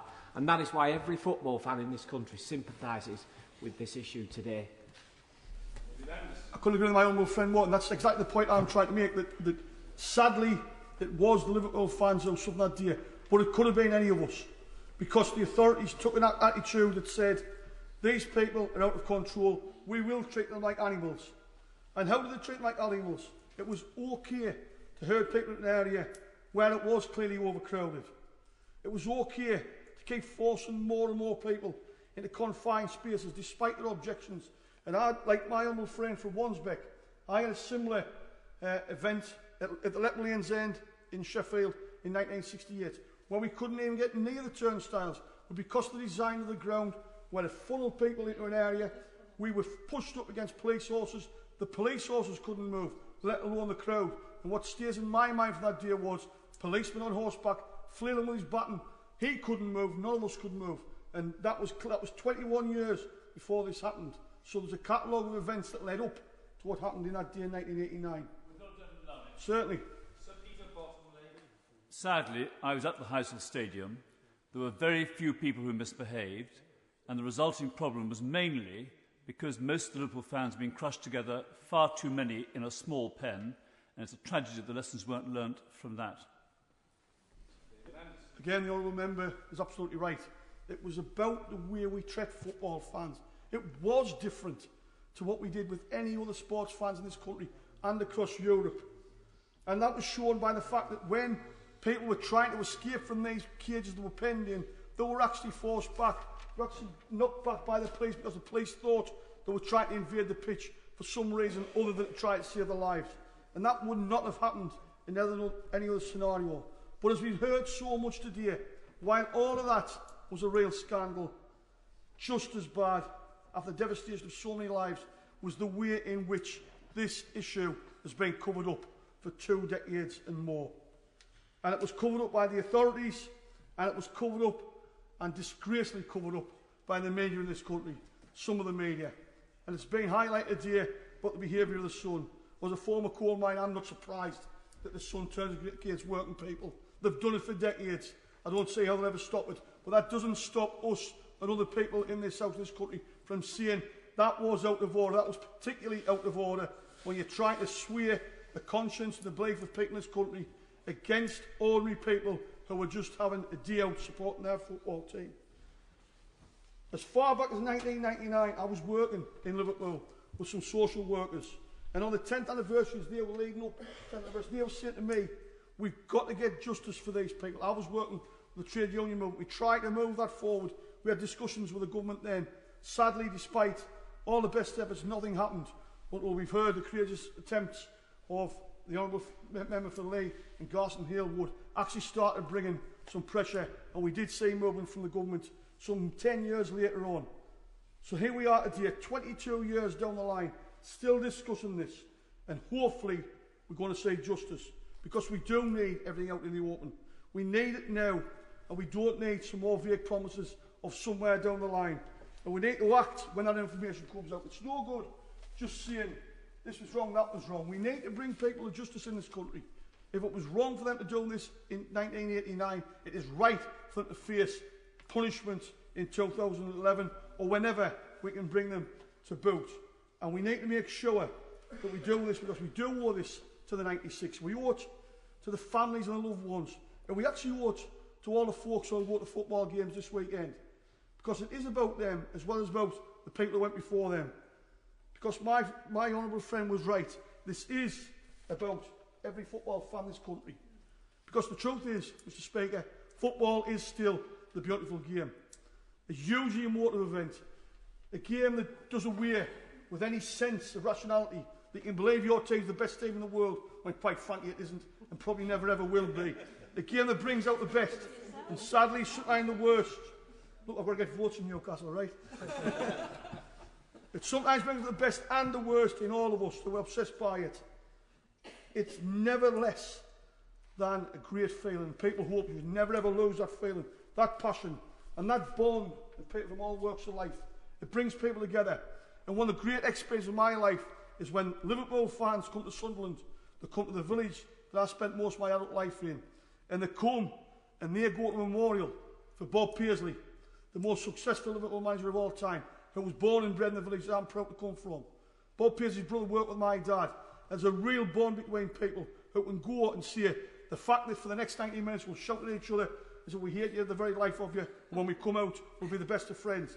There's nothing wrong with that, Mr. Speaker, and we should be proud of the culture that this country brought to the sporting world 150 years ago. Something that we should all be passionate about. We should be all proud. That's the real joy of football. It's miles away from the world of Sky. It's miles away from the superstars who can't even be bothered to come on the pitch when some of us would give our left arm to play once for our team. And it's miles away from the agents who are destroying the football game that can get away with it. We owe to the 96 to make sure that justice is done here today. We need to say the justice. Failure to do so diminishes our game, diminishes our nation, and it will diminish this House. We need to get on with it. John Woodcock. Thank you, Mr. Speaker. It's great to follow such an impassioned account of football fans' experience and the beautiful game from my honourable friend, the member for Blaydon. And can I just say what an honour it is to sit here next to my honourable friend, the member for Rural South, after a truly extraordinary speech. I know, Mr. Speaker, we are resolutely not to pay any attention or make any reference to anything that happens in the gallery, so I don't know if you will strike me down or if this will just be struck from the record, but can I just say that the sight of seeing families of the 96 and friends break out into spontaneous applause was really, truly quite something. Yeah. She's a true red and a credit to Merseyside and her team. It's an honour to be able to be in the House for this debate today, and it does feel like one of the occasions where the House of Commons truly has risen to the occasion, and the gravity and the responsibility that has been placed on it by the amazing, tenacious and indefatigable campaign from so many seeking justice for the 96 and seeking the truth of what happened on that awful day. I was not intending to speak in this debate, and it was actually my honourable friend sitting next to me who suggested that I did, because I think, you know, many football fans who are members of Parliament look at the tragedy and the way in which people of Liverpool and the families affected have struggled with this day after day for 22 years, and think, well, look, it's not our place to speak on that. But she put to me, and I hope that this is right, is that actually it's right for football fans across the country to say how solidly we stand behind the people of Liverpool and Liverpool fans in demanding justice and full disclosure after so long, and so I mean, it's not just football fans. I mean, this is an injustice, and anyone who actually wants to see serious injustices exposed, is whether they are football fans or not, is behind this call for full disclosure. And it is, I know how welcome it is. It's been made clear in the many extraordinary contributions here before me today, how welcome it is that the Home Secretary has come to the House today to make clear that she will make available in their entirety the government documents unredacted to the panel to do with. Yes, I thank my honourable friend for giving way. He has rightly said that this is a campaign that touches everyone who seeks justice. And I just want to reflect to my honourable friend that I have a group of constituents who have a particular sense of empathy and solidarity with the families of the 96, and that's the Bloody Sunday families, who have developed a very strong bond with the families of the 96, and who, in a different way, can empathise with exactly what families suffer whenever they have to struggle against indifference, injustice and insult, and whenever survivors have to endure calumny as well, and are asked to carry by the powers that be in the media and elsewhere some of the blame of that day. So this is an issue that touches many, many people, and the families of the 96 have all our hearts. He puts it eloquently, and his words will have resonance with the families and the many thousands who are watching this debate. And can I say that the resolution, which eventually, after so long in the Bloody Sunday inquiry, which was given to that, everybody here in this house and the many people watching want to see similar resolution, a similar closure through the full documentation of what happened on that date to the Hillsborough tragedy. As has been heard today, every football fan knows where they were on that fateful day, and I rise to speak as I think the third Sheffield Wednesday fan amongst members today, and delighted to have followed such excellent and moving contributions from my honourable friend for Penistone and Stocksbridge, and of course honourable friend the member for Sheffield South East. I was a 10-year-old boy at the time of that semi-final. I may say my dad was at the time serving on Sheffield City Council with my honourable friend, the member for South East, and I was playing football in the garden of my friend who was a Liverpool fan, and what I remember from that are the opening reports of talks of a riot which had occurred. Now, quite quickly, you got a different picture, but it was really striking. It stayed with me all this time that it was talk about a riot, because that was the assumption that's what must have happened, and that's what must have caused a disturbance and people to start spilling over. And in, I have to say, one of the most powerful speeches I have heard in this place or wherever from my honourable friend, the member for Walton. He put it so well about how that initial misunderstanding was so immediately followed by the campaign of mistruths and lies, and only now even now are we still seeking the full truth and the documents that will set out why the ambulances were refused into the ground.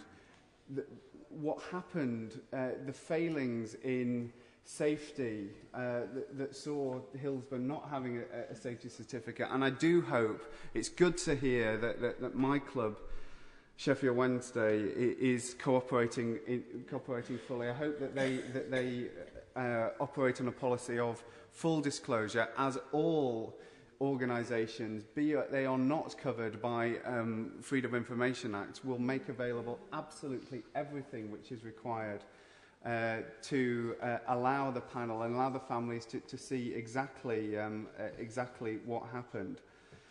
Now, as a 10-year-old, you are mad about your team, Mr. Speaker. You're proud of anything that your team does. It doesn't matter if it's any good or not, which increasingly, with the fate of Sheffield Wednesday, is probably a good thing. But I've grown up, and a generation of Wednesday fans have grown up with the ground that they love being infamous round the world as a symbol of tragedy, and that has been.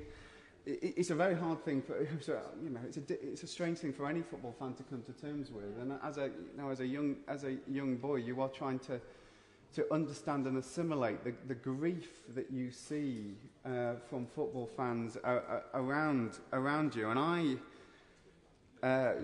grew up as a season ticket holder on the South Stand for most of the time, and latterly for a while on the cop, sitting next to my honourable friend, the member for Sheffield South East.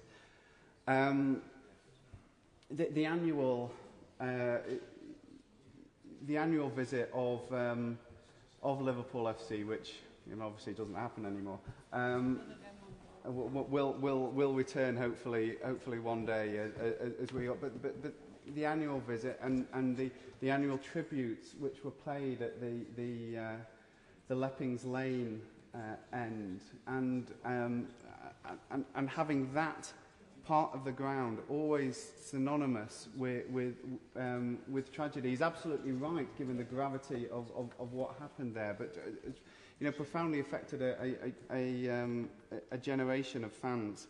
It's worth just briefly reflecting, I think, on the change which has happened in football, largely as a result, actually, of the tragedy. I mean, you have to remember that it was the Football Supporters Act was passed in 1989, which would have required compulsory ID cards, which only was actually repealed as a result of Hillsborough. And when there have been so many vivid recollections of the horror of that day, which people were there to experience, which they saw on their TV screens. But you remember the spikes that were at Hillsborough and the Leppings Lane end and across the country, and it's worth reflecting just how different a game this is now, and that actually the improvements which have been made and the change in attitude, which so many have talked about today, which was abhorrent at the time. And it's absolutely right that we've been able to move on from those days. Liverpool FC, if I can just finish on it, is really important in Barrow and Furness, a constituency I represent as well. There are in Barrow, everyone's a Barrow soccer fan. We're in the conference. People tend to have a second team as well, and there are loads of Scousers who go down to Anfield every other week. Nearly as many Reds as who go down to Old Trafford, but that's the case wherever you go. One of Liverpool's greatest captain, Emlyn Hughes, was a Barrow lad. He eventually was signed on in '64 by Blackpool after Barrow having passed up the chance to sign him. There's a statue in pride of place in Barrow, and he was, of course, at the game in 1989. So I just want to end with a simple tribute that was left along with red roses at the Emlyn Hughes statue in Barrow on the occasion of the 20th anniversary of the tragedy. Someone had written, two people had written, and they didn't put their names there, but they'd written a simple note saying, "In memory of the 96 who lost their lives at Hillsborough on 15th of April 1989, from two who were spared that day in the Leppings Lane end, you'll never walk alone." Thank you, Mr. Speaker. Yeah. Tom Greatrix. Thank you, Mr. Speaker. I'm grateful for the opportunity to take part in this debate today, and I start with a confession that I was one of those who signed the e-petition, one of the close to 140,000. I wasn't sure whether you were supposed to be able to petition yourself, but I've done it, and I hope it doesn't get me into too much trouble.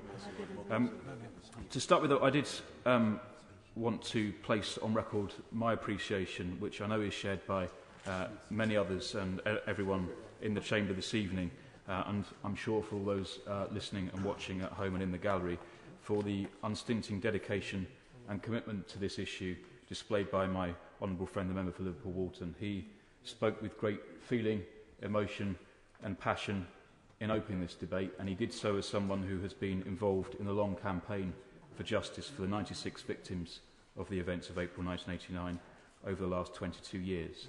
Many others have expressed their views as fans of Liverpool, as people who were present at the game that day, as people who represent communities and individuals personally affected by that disaster, and we have heard the power of their testament this evening.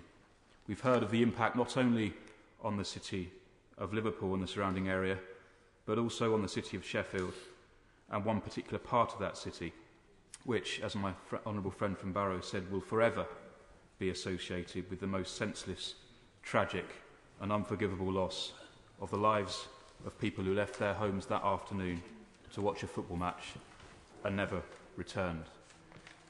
In debating this issue, we should not, as others have said, forget the context of the time. Football had been scarred by trouble in and around grounds for close to 20 years.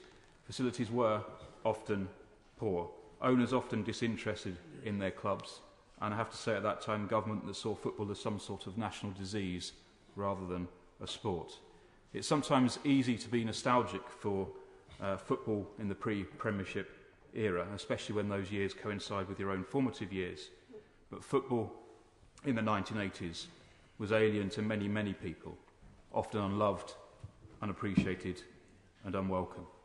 Mr. Speaker, thousands of people in this country watch football matches at weekends. They did in the 1980s, they do now.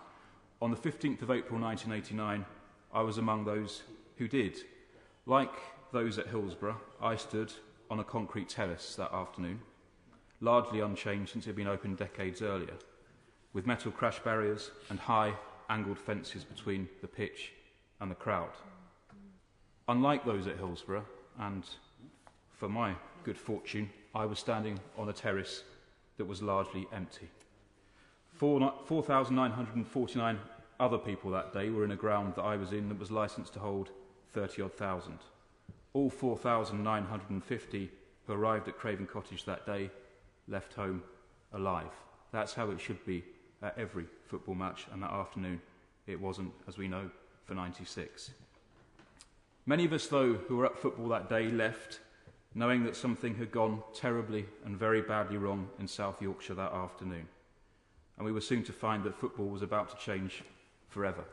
I personally will never forget the sense of emptiness and irrelevance of the spectacle of the match that I was watching. Particularly as we heard, standing on that terrace, from people with radios in those days, that firstly, there was a pitch invasion at the Cup semi-final, that the game had been held up, that people were spilling onto the pitch, that there was a riot. Then it was that people were injured. Then that advertising hoardings were being used as stretchers. It was only in the course of that evening and the next day that the scale of what had happened in Sheffield became apparent. And even then there were reports, media reports, briefings from the police, statements from football authorities, all to a greater or lesser extent suggesting the cause of the deaths was precipitated by drunk fans, by supporters arriving late, by spectators without tickets or with the wrong tickets. The undercurrent was obvious. It was the fault of fans, violent thugs who knew no better. And the most infamous manifestation of this was the disgrace of the reporting in the Sun that week that we have heard about.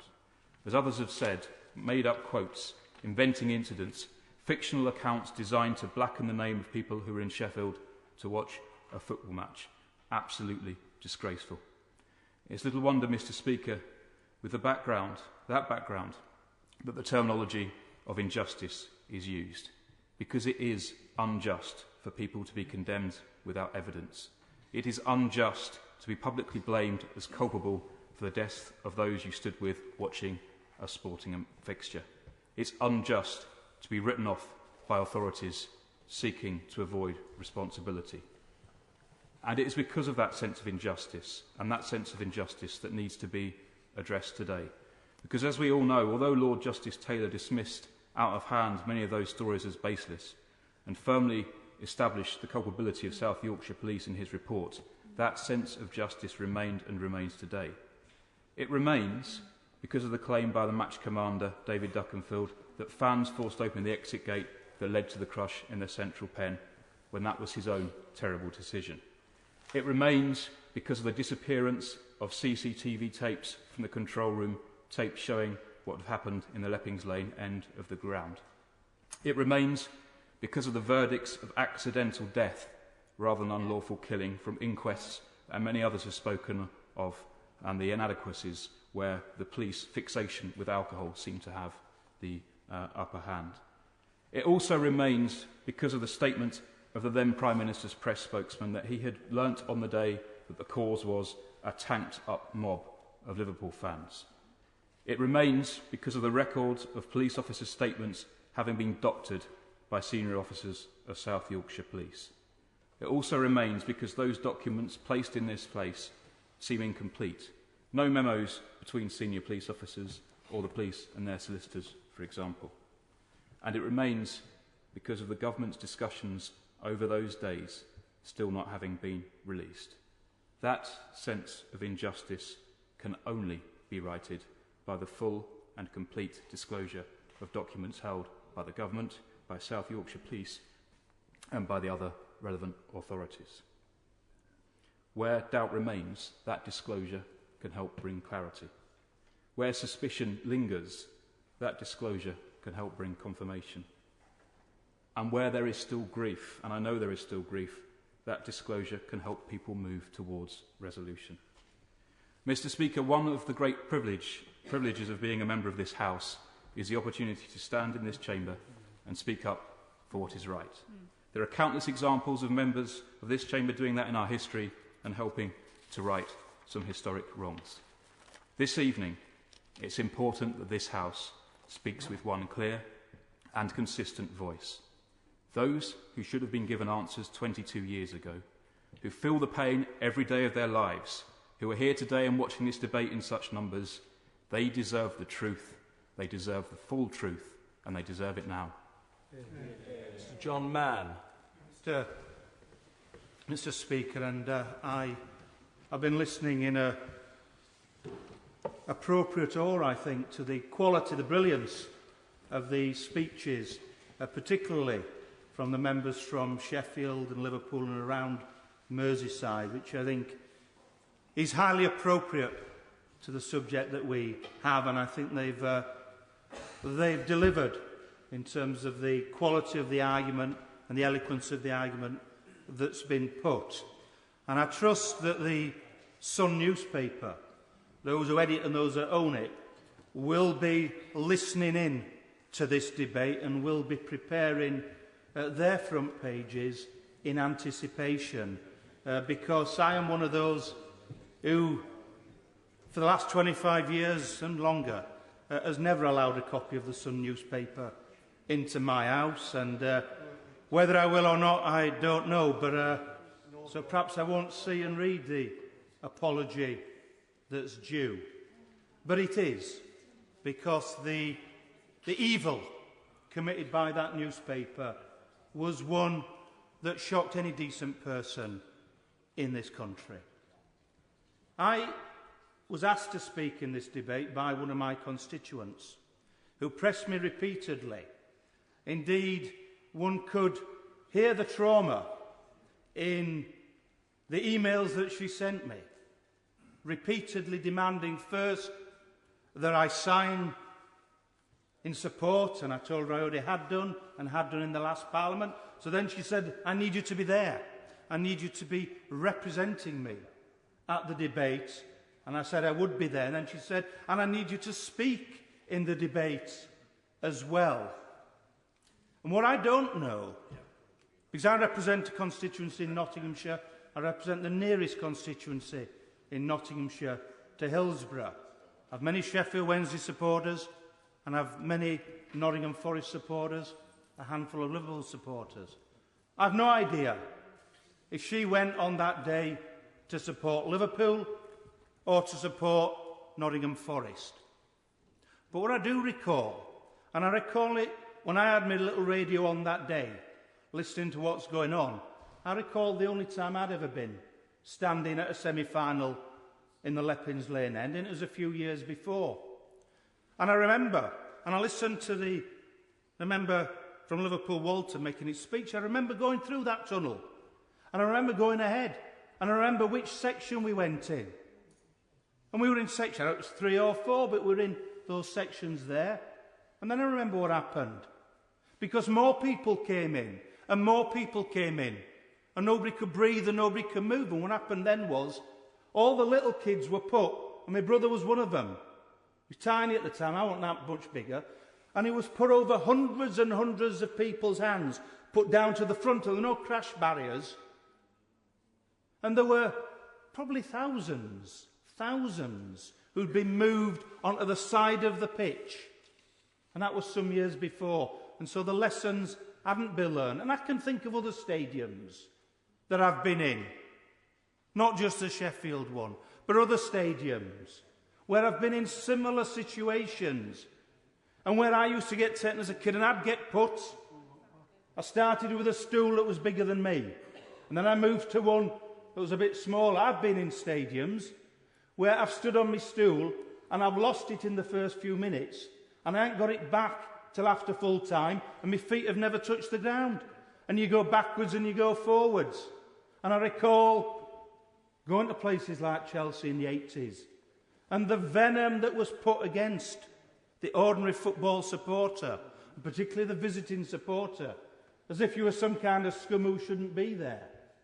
And that was the climate that was there at the time, and that's how football fans of all sides will have been there. Well, I tell you this, because there's a lot of supporters of Nottingham Forest in my constituency. Every member, supporter of Nottingham Forest stands alongside the supporters of Liverpool Football Club, as does every other set of supporters anywhere in the country. The member for Liverpool Walton put the question, there for the grace of God, go I. Was it a toss of a coin? Because it'll have been no more scientific than that decided who went in one end and who went in the other end. Because every time I've been to semi-finals in the same ground, I've ended up in different ends each time. There's no science to it. It's luck.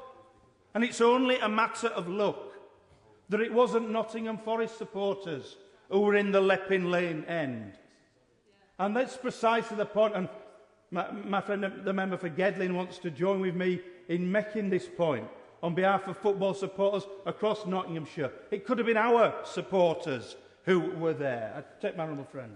I thank my honourable friend for giving way. Does my honourable friend agree with me that it's really important that the people of Sheffield, but above all the people of Liverpool, the families of the 96, the supporters of Liverpool Football Club, and all decent people across this country know that the people of Nottinghamshire, the people of Nottingham, the fans of Nottingham Forest stand absolutely with them today in their horror about what happened on that awful day and in the motion that's before this House today. There is not a supporter of any football club, I think anywhere in the country, but not least any supporter of Nottingham Forest, who doesn't stand shoulder to shoulder with the fans and the people of Liverpool demanding the truth and demanding justice. Because it could have been, easily, on the toss of a coin, Nottingham Forest supporters who were in the Leppins Lane end. And if it had have been, on that fateful day, exactly the same thing would have happened, exactly the same thing. Because it was nothing whatsoever to do with the fans and supporters of Liverpool Football Club. Nothing whatsoever that tragedy happened. They just happened to be the unlucky, the ones in the wrong place at the wrong time, when the wrong decisions were made by people in authority. It could have been any of us who went to football matches who could have been there. But I'll say this as well, because when it comes to, and I've seen a vast amount of football, I've seen Liverpool Football Club, or at Anfield and other places, and I've never once wanted them to win a game when I've been there, and I never will, to be honest, in the future, ever want them to see. But I'll tell you this,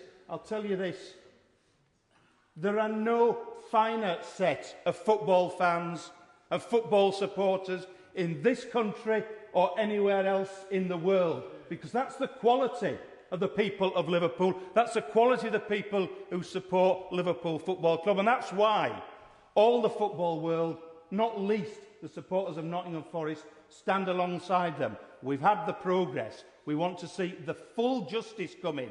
These people deserve justice, and it's about time it happened. Mr. Dave Watts. Speaker, can I say I wasn't intended to take part in this debate, but I'm very grateful to have the opportunity of doing so.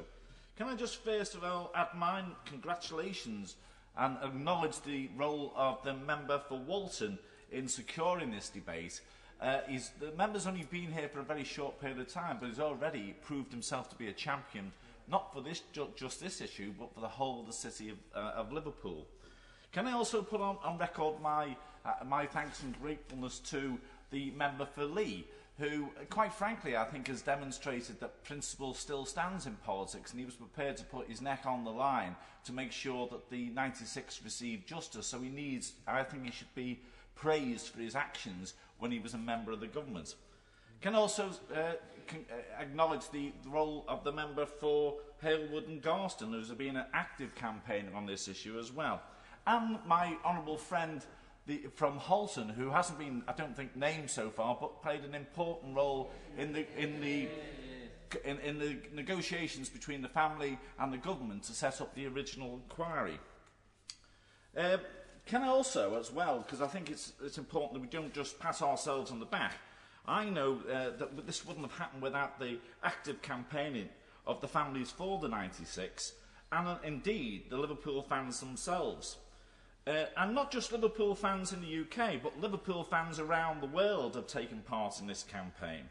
And I know they would want us to put on record, the families would like us to put on record, their thanks to the club and to the manager, who have steadfastly supported the campaign from day one. I know that they've been given great assistance by the club over a long period of time. Can I just also put on record my personal interest in this? And I think I spoke about it earlier in the debate, but I unfortunately lost one of my good pals in the tragedy, David Hawley. We grew up together, we went to pubs, we went to clubs, we went to the match on a regular occasion. But unfortunately I lost contact with Davey for many years, and I didn't make contact with him until a couple of weeks before the Hillsborough tragedy.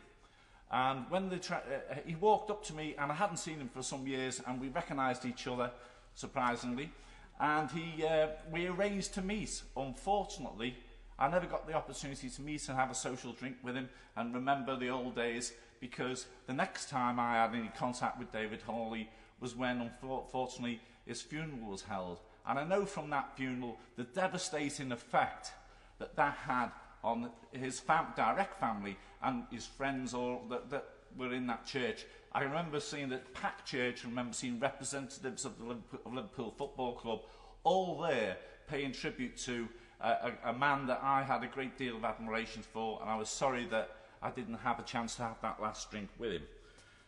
I'd also like to add my congratulations to the member for Wirral South.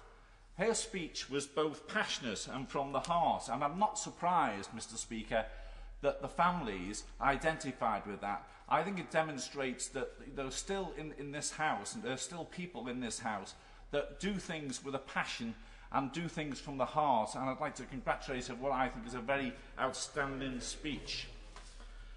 I think that this debate has done something. If it's done, this debate has already achieved something. It's proved, I think, today that there was responsibility for the problems that arose. Those problems and those mistakes were made by a whole different group of people. They were made by the police. They were made by the emergency services. They were made by the football authorities and many other groups of people. But one thing that no one can identify was this was the fault of football fans, or this was the result of Liverpool fans' actions. So I think if it does nothing else, it will give wide media coverage to the fact that this was not down to, this had nothing to do with Liverpool fans. Can I just finish by saying, I just want to concentrate if I can on one thing. It seems to me that there's a number of people responsible for the view that Liverpool fans are responsible for the disaster. And I think that would be covered by the release of information from the government. But we also need all those media outlets to source their information, the source of the information that they use for the days after the tragedy. That's crucially important that information is put on public record. And we know why they wrote such terrible stories about Liverpool fans and about the disaster. But one man stands out, Kelvin Mackenzie. Quite frankly, all the other media outlets now know They now know that their stories were irresponsible and not true. But there's one man that still hasn't made that apology. Quite frankly, Mr. Speaker, he should make that apology tomorrow publicly. And if he doesn't, I think every media outlet in this country should completely ban him and never give him the time again. Mr. Speaker, I'm going to conclude there because I know there's still a couple of other speakers who want to speak. So, but I'd just like to congratulate everyone in the House. And I'll finally say this, Mr. Speaker. I would like to congratulate the government. They did come under a great deal of pressure from this House and beyond for the publication of the full details. And I'm very pleased that they've done that now. I think that this whole House is now united about getting all that information, all the documents out as quickly as possible so we can draw a line under this issue. Mr. Andrew Miller. Thank you, Mr. Speaker. I'll be very brief because I want to leave time for the Honourable Gentleman for Walton to wind up. But before I do so, just a few things I'd like to put on record. Firstly, I have to say I think the whole House congratulates him for what was an amazingly powerful and emotional speech. I don't think there's been so many speeches since I've been here in the last 19 years where there were so many damp eyes in the chamber, and that's understandable given the circumstances. Mr. Speaker, when I moved to the North West in 1977, having moved from Portsmouth, Liverpool supporters told me that you'll now learn about football, and to a certain extent that was very true. But it was my late neighbour, the late Cliff Lloyd, who was one-time secretary of the PFA, who was on Liverpool's books as a schoolboy before the Second World War, who told me about the stalls that our honourable friend from Bassetlaw was telling us about. And it is intriguing because in both houses I've lived in all of that time, a little stool was there. And it was a stool for Dad to take his lads along with him so that he could see the match. And those were the stalls that were used in Liverpool on the terraces by families that went for a family occasion and enjoyed their game. I want to contrast that, the truth of what the sport of football and the passion there is on the terraces, the truth about what's there, with what was said by the police, by the Sun, and by several other commentators. That contrast is so stark that we need to sit back and reflect and ask ourselves, what was it that drove the police leadership that day to get things so wrong, to encourage people to change their statements, to amend statements? These are very serious issues, and I'm delighted that the Home Secretary has taken such a positive response, and we're going to get, hopefully, to the bottom of that, and contrast it with the way in which newspapers like The Sun got it so wrong. What gives them the right to publish the disgusting filth they did when people had died? That is no way for a responsible media to operate. And whatever happens at the end of Bishop James' inquiry, I think we've got to reflect on this as a House. How do we ensure that the media takes a more responsible view when there are tragedies that they report on? Turning to Bishop James' inquiry, I think it's been said already that we've given him rather a lot to do in terms of responsibilities, inquiries that he is chairing. But I hope the Home Secretary can confirm on behalf of government that we would want him to give this task the highest priority of those other things that he's conducting into forestry and other issues at the moment. This is of such paramount importance that we should encourage the Bishop to give it the highest possible priority. I also want to put on record my thanks to my right honourable friend, the member for Lee, who has been unstinting in raising this issue in public audiences. He spoke in my constituency a couple of months ago, and in very emotional terms, it described what he saw as the role of Parliament and government in terms of addressing this terrible tragedy and injustice. And I do hope that his role in this will not be forgotten, along with my honourable friend, the Right Honourable Member for Garston and Hell Wood. The two of them have been extraordinary. But I also want to comment on my honourable friend for Holton, who was, as it's been said, also at the tragic game. Always an unassuming individual, and he has taught me a lot about the events of that day, and I congratulate him for being persistent and carrying on pressing this case. Mr. Speaker, we are faced with a set of circumstances that need total openness, and we've had a discussion today about the issues of data protection and the issues of redaction. And I think the Home Secretary has been very positive about what she said there.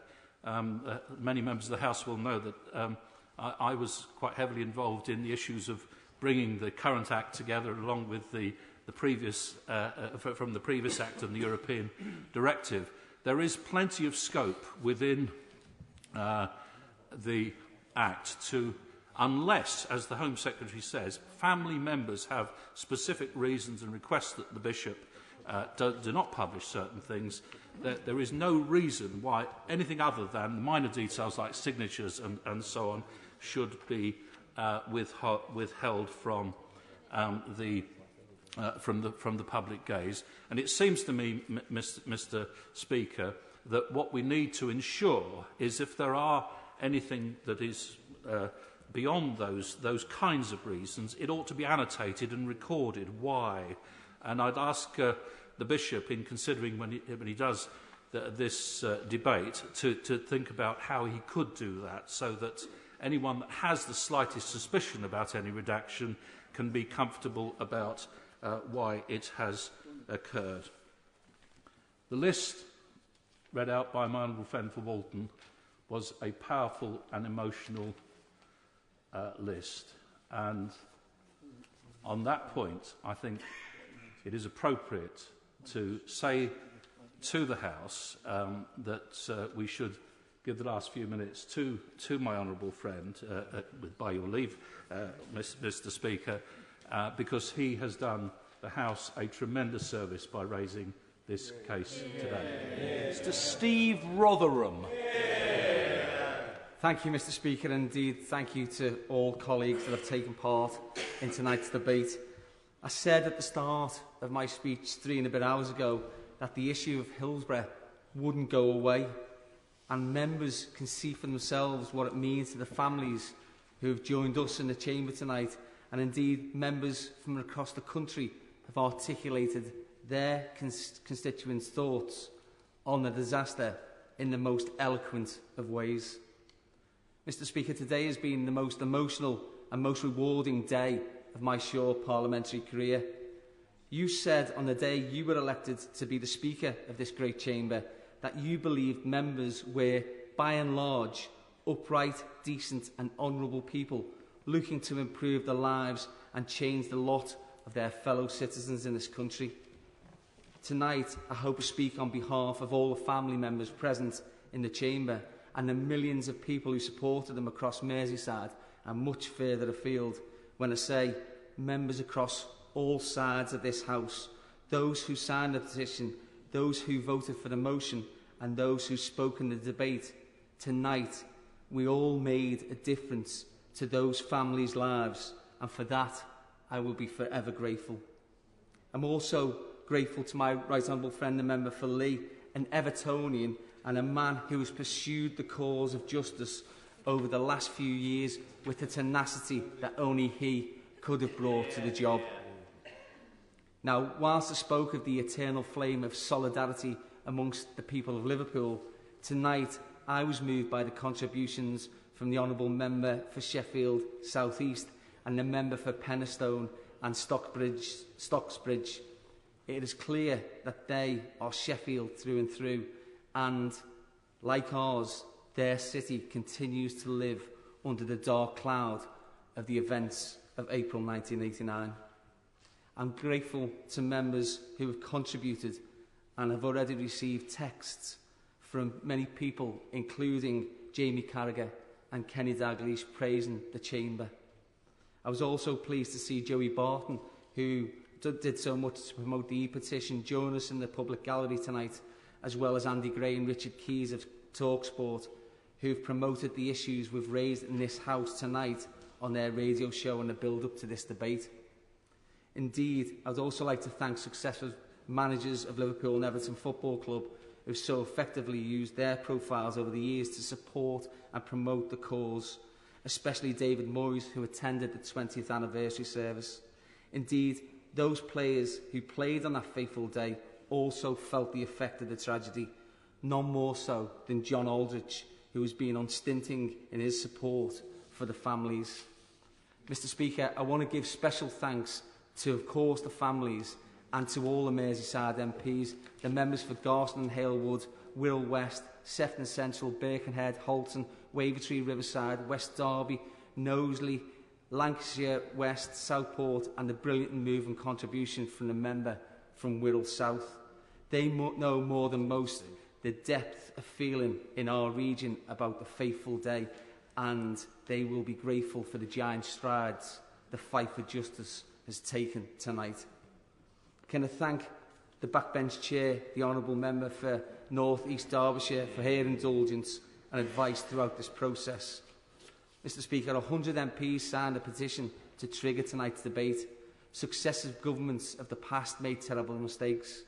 Mr Speaker, tonight, this Parliament, when given the chance, got it right. When I began the fight for this debate, Mr Speaker, all the families ever told me that they wanted was the truth. Tonight, we moved a step closer to fulfilling their wish, and hopefully 96 souls tonight will be resting a little easier. Yeah. Order. The question is as on the order paper. As many as are of that opinion say aye. Aye. To the contrary, no. I think the ayes have it. The ayes have it. We come now to motion number 3. A point of order, Mr Andrew Bingham. Mr Speaker, we've heard a lot tonight about the conduct of News International in 1989, and in light of recent conduct of News International and them coming in front of the Select Committee, would it be in order for that Select Committee to ask them to come before them and answer questions about activities back in 1989? Well, I'm grateful to the Honourable Gentleman for his point of order, and the short answer to him is that Select Committees are at liberty to ask witnesses to appear before them in relation to inquiries upon which those Select Committees have decided. And I hope that that answer is instructive to him and to the House. They can do as they wish, and morally, people are obliged and expected to cooperate with parliamentary committees that are going about public business as they see fit.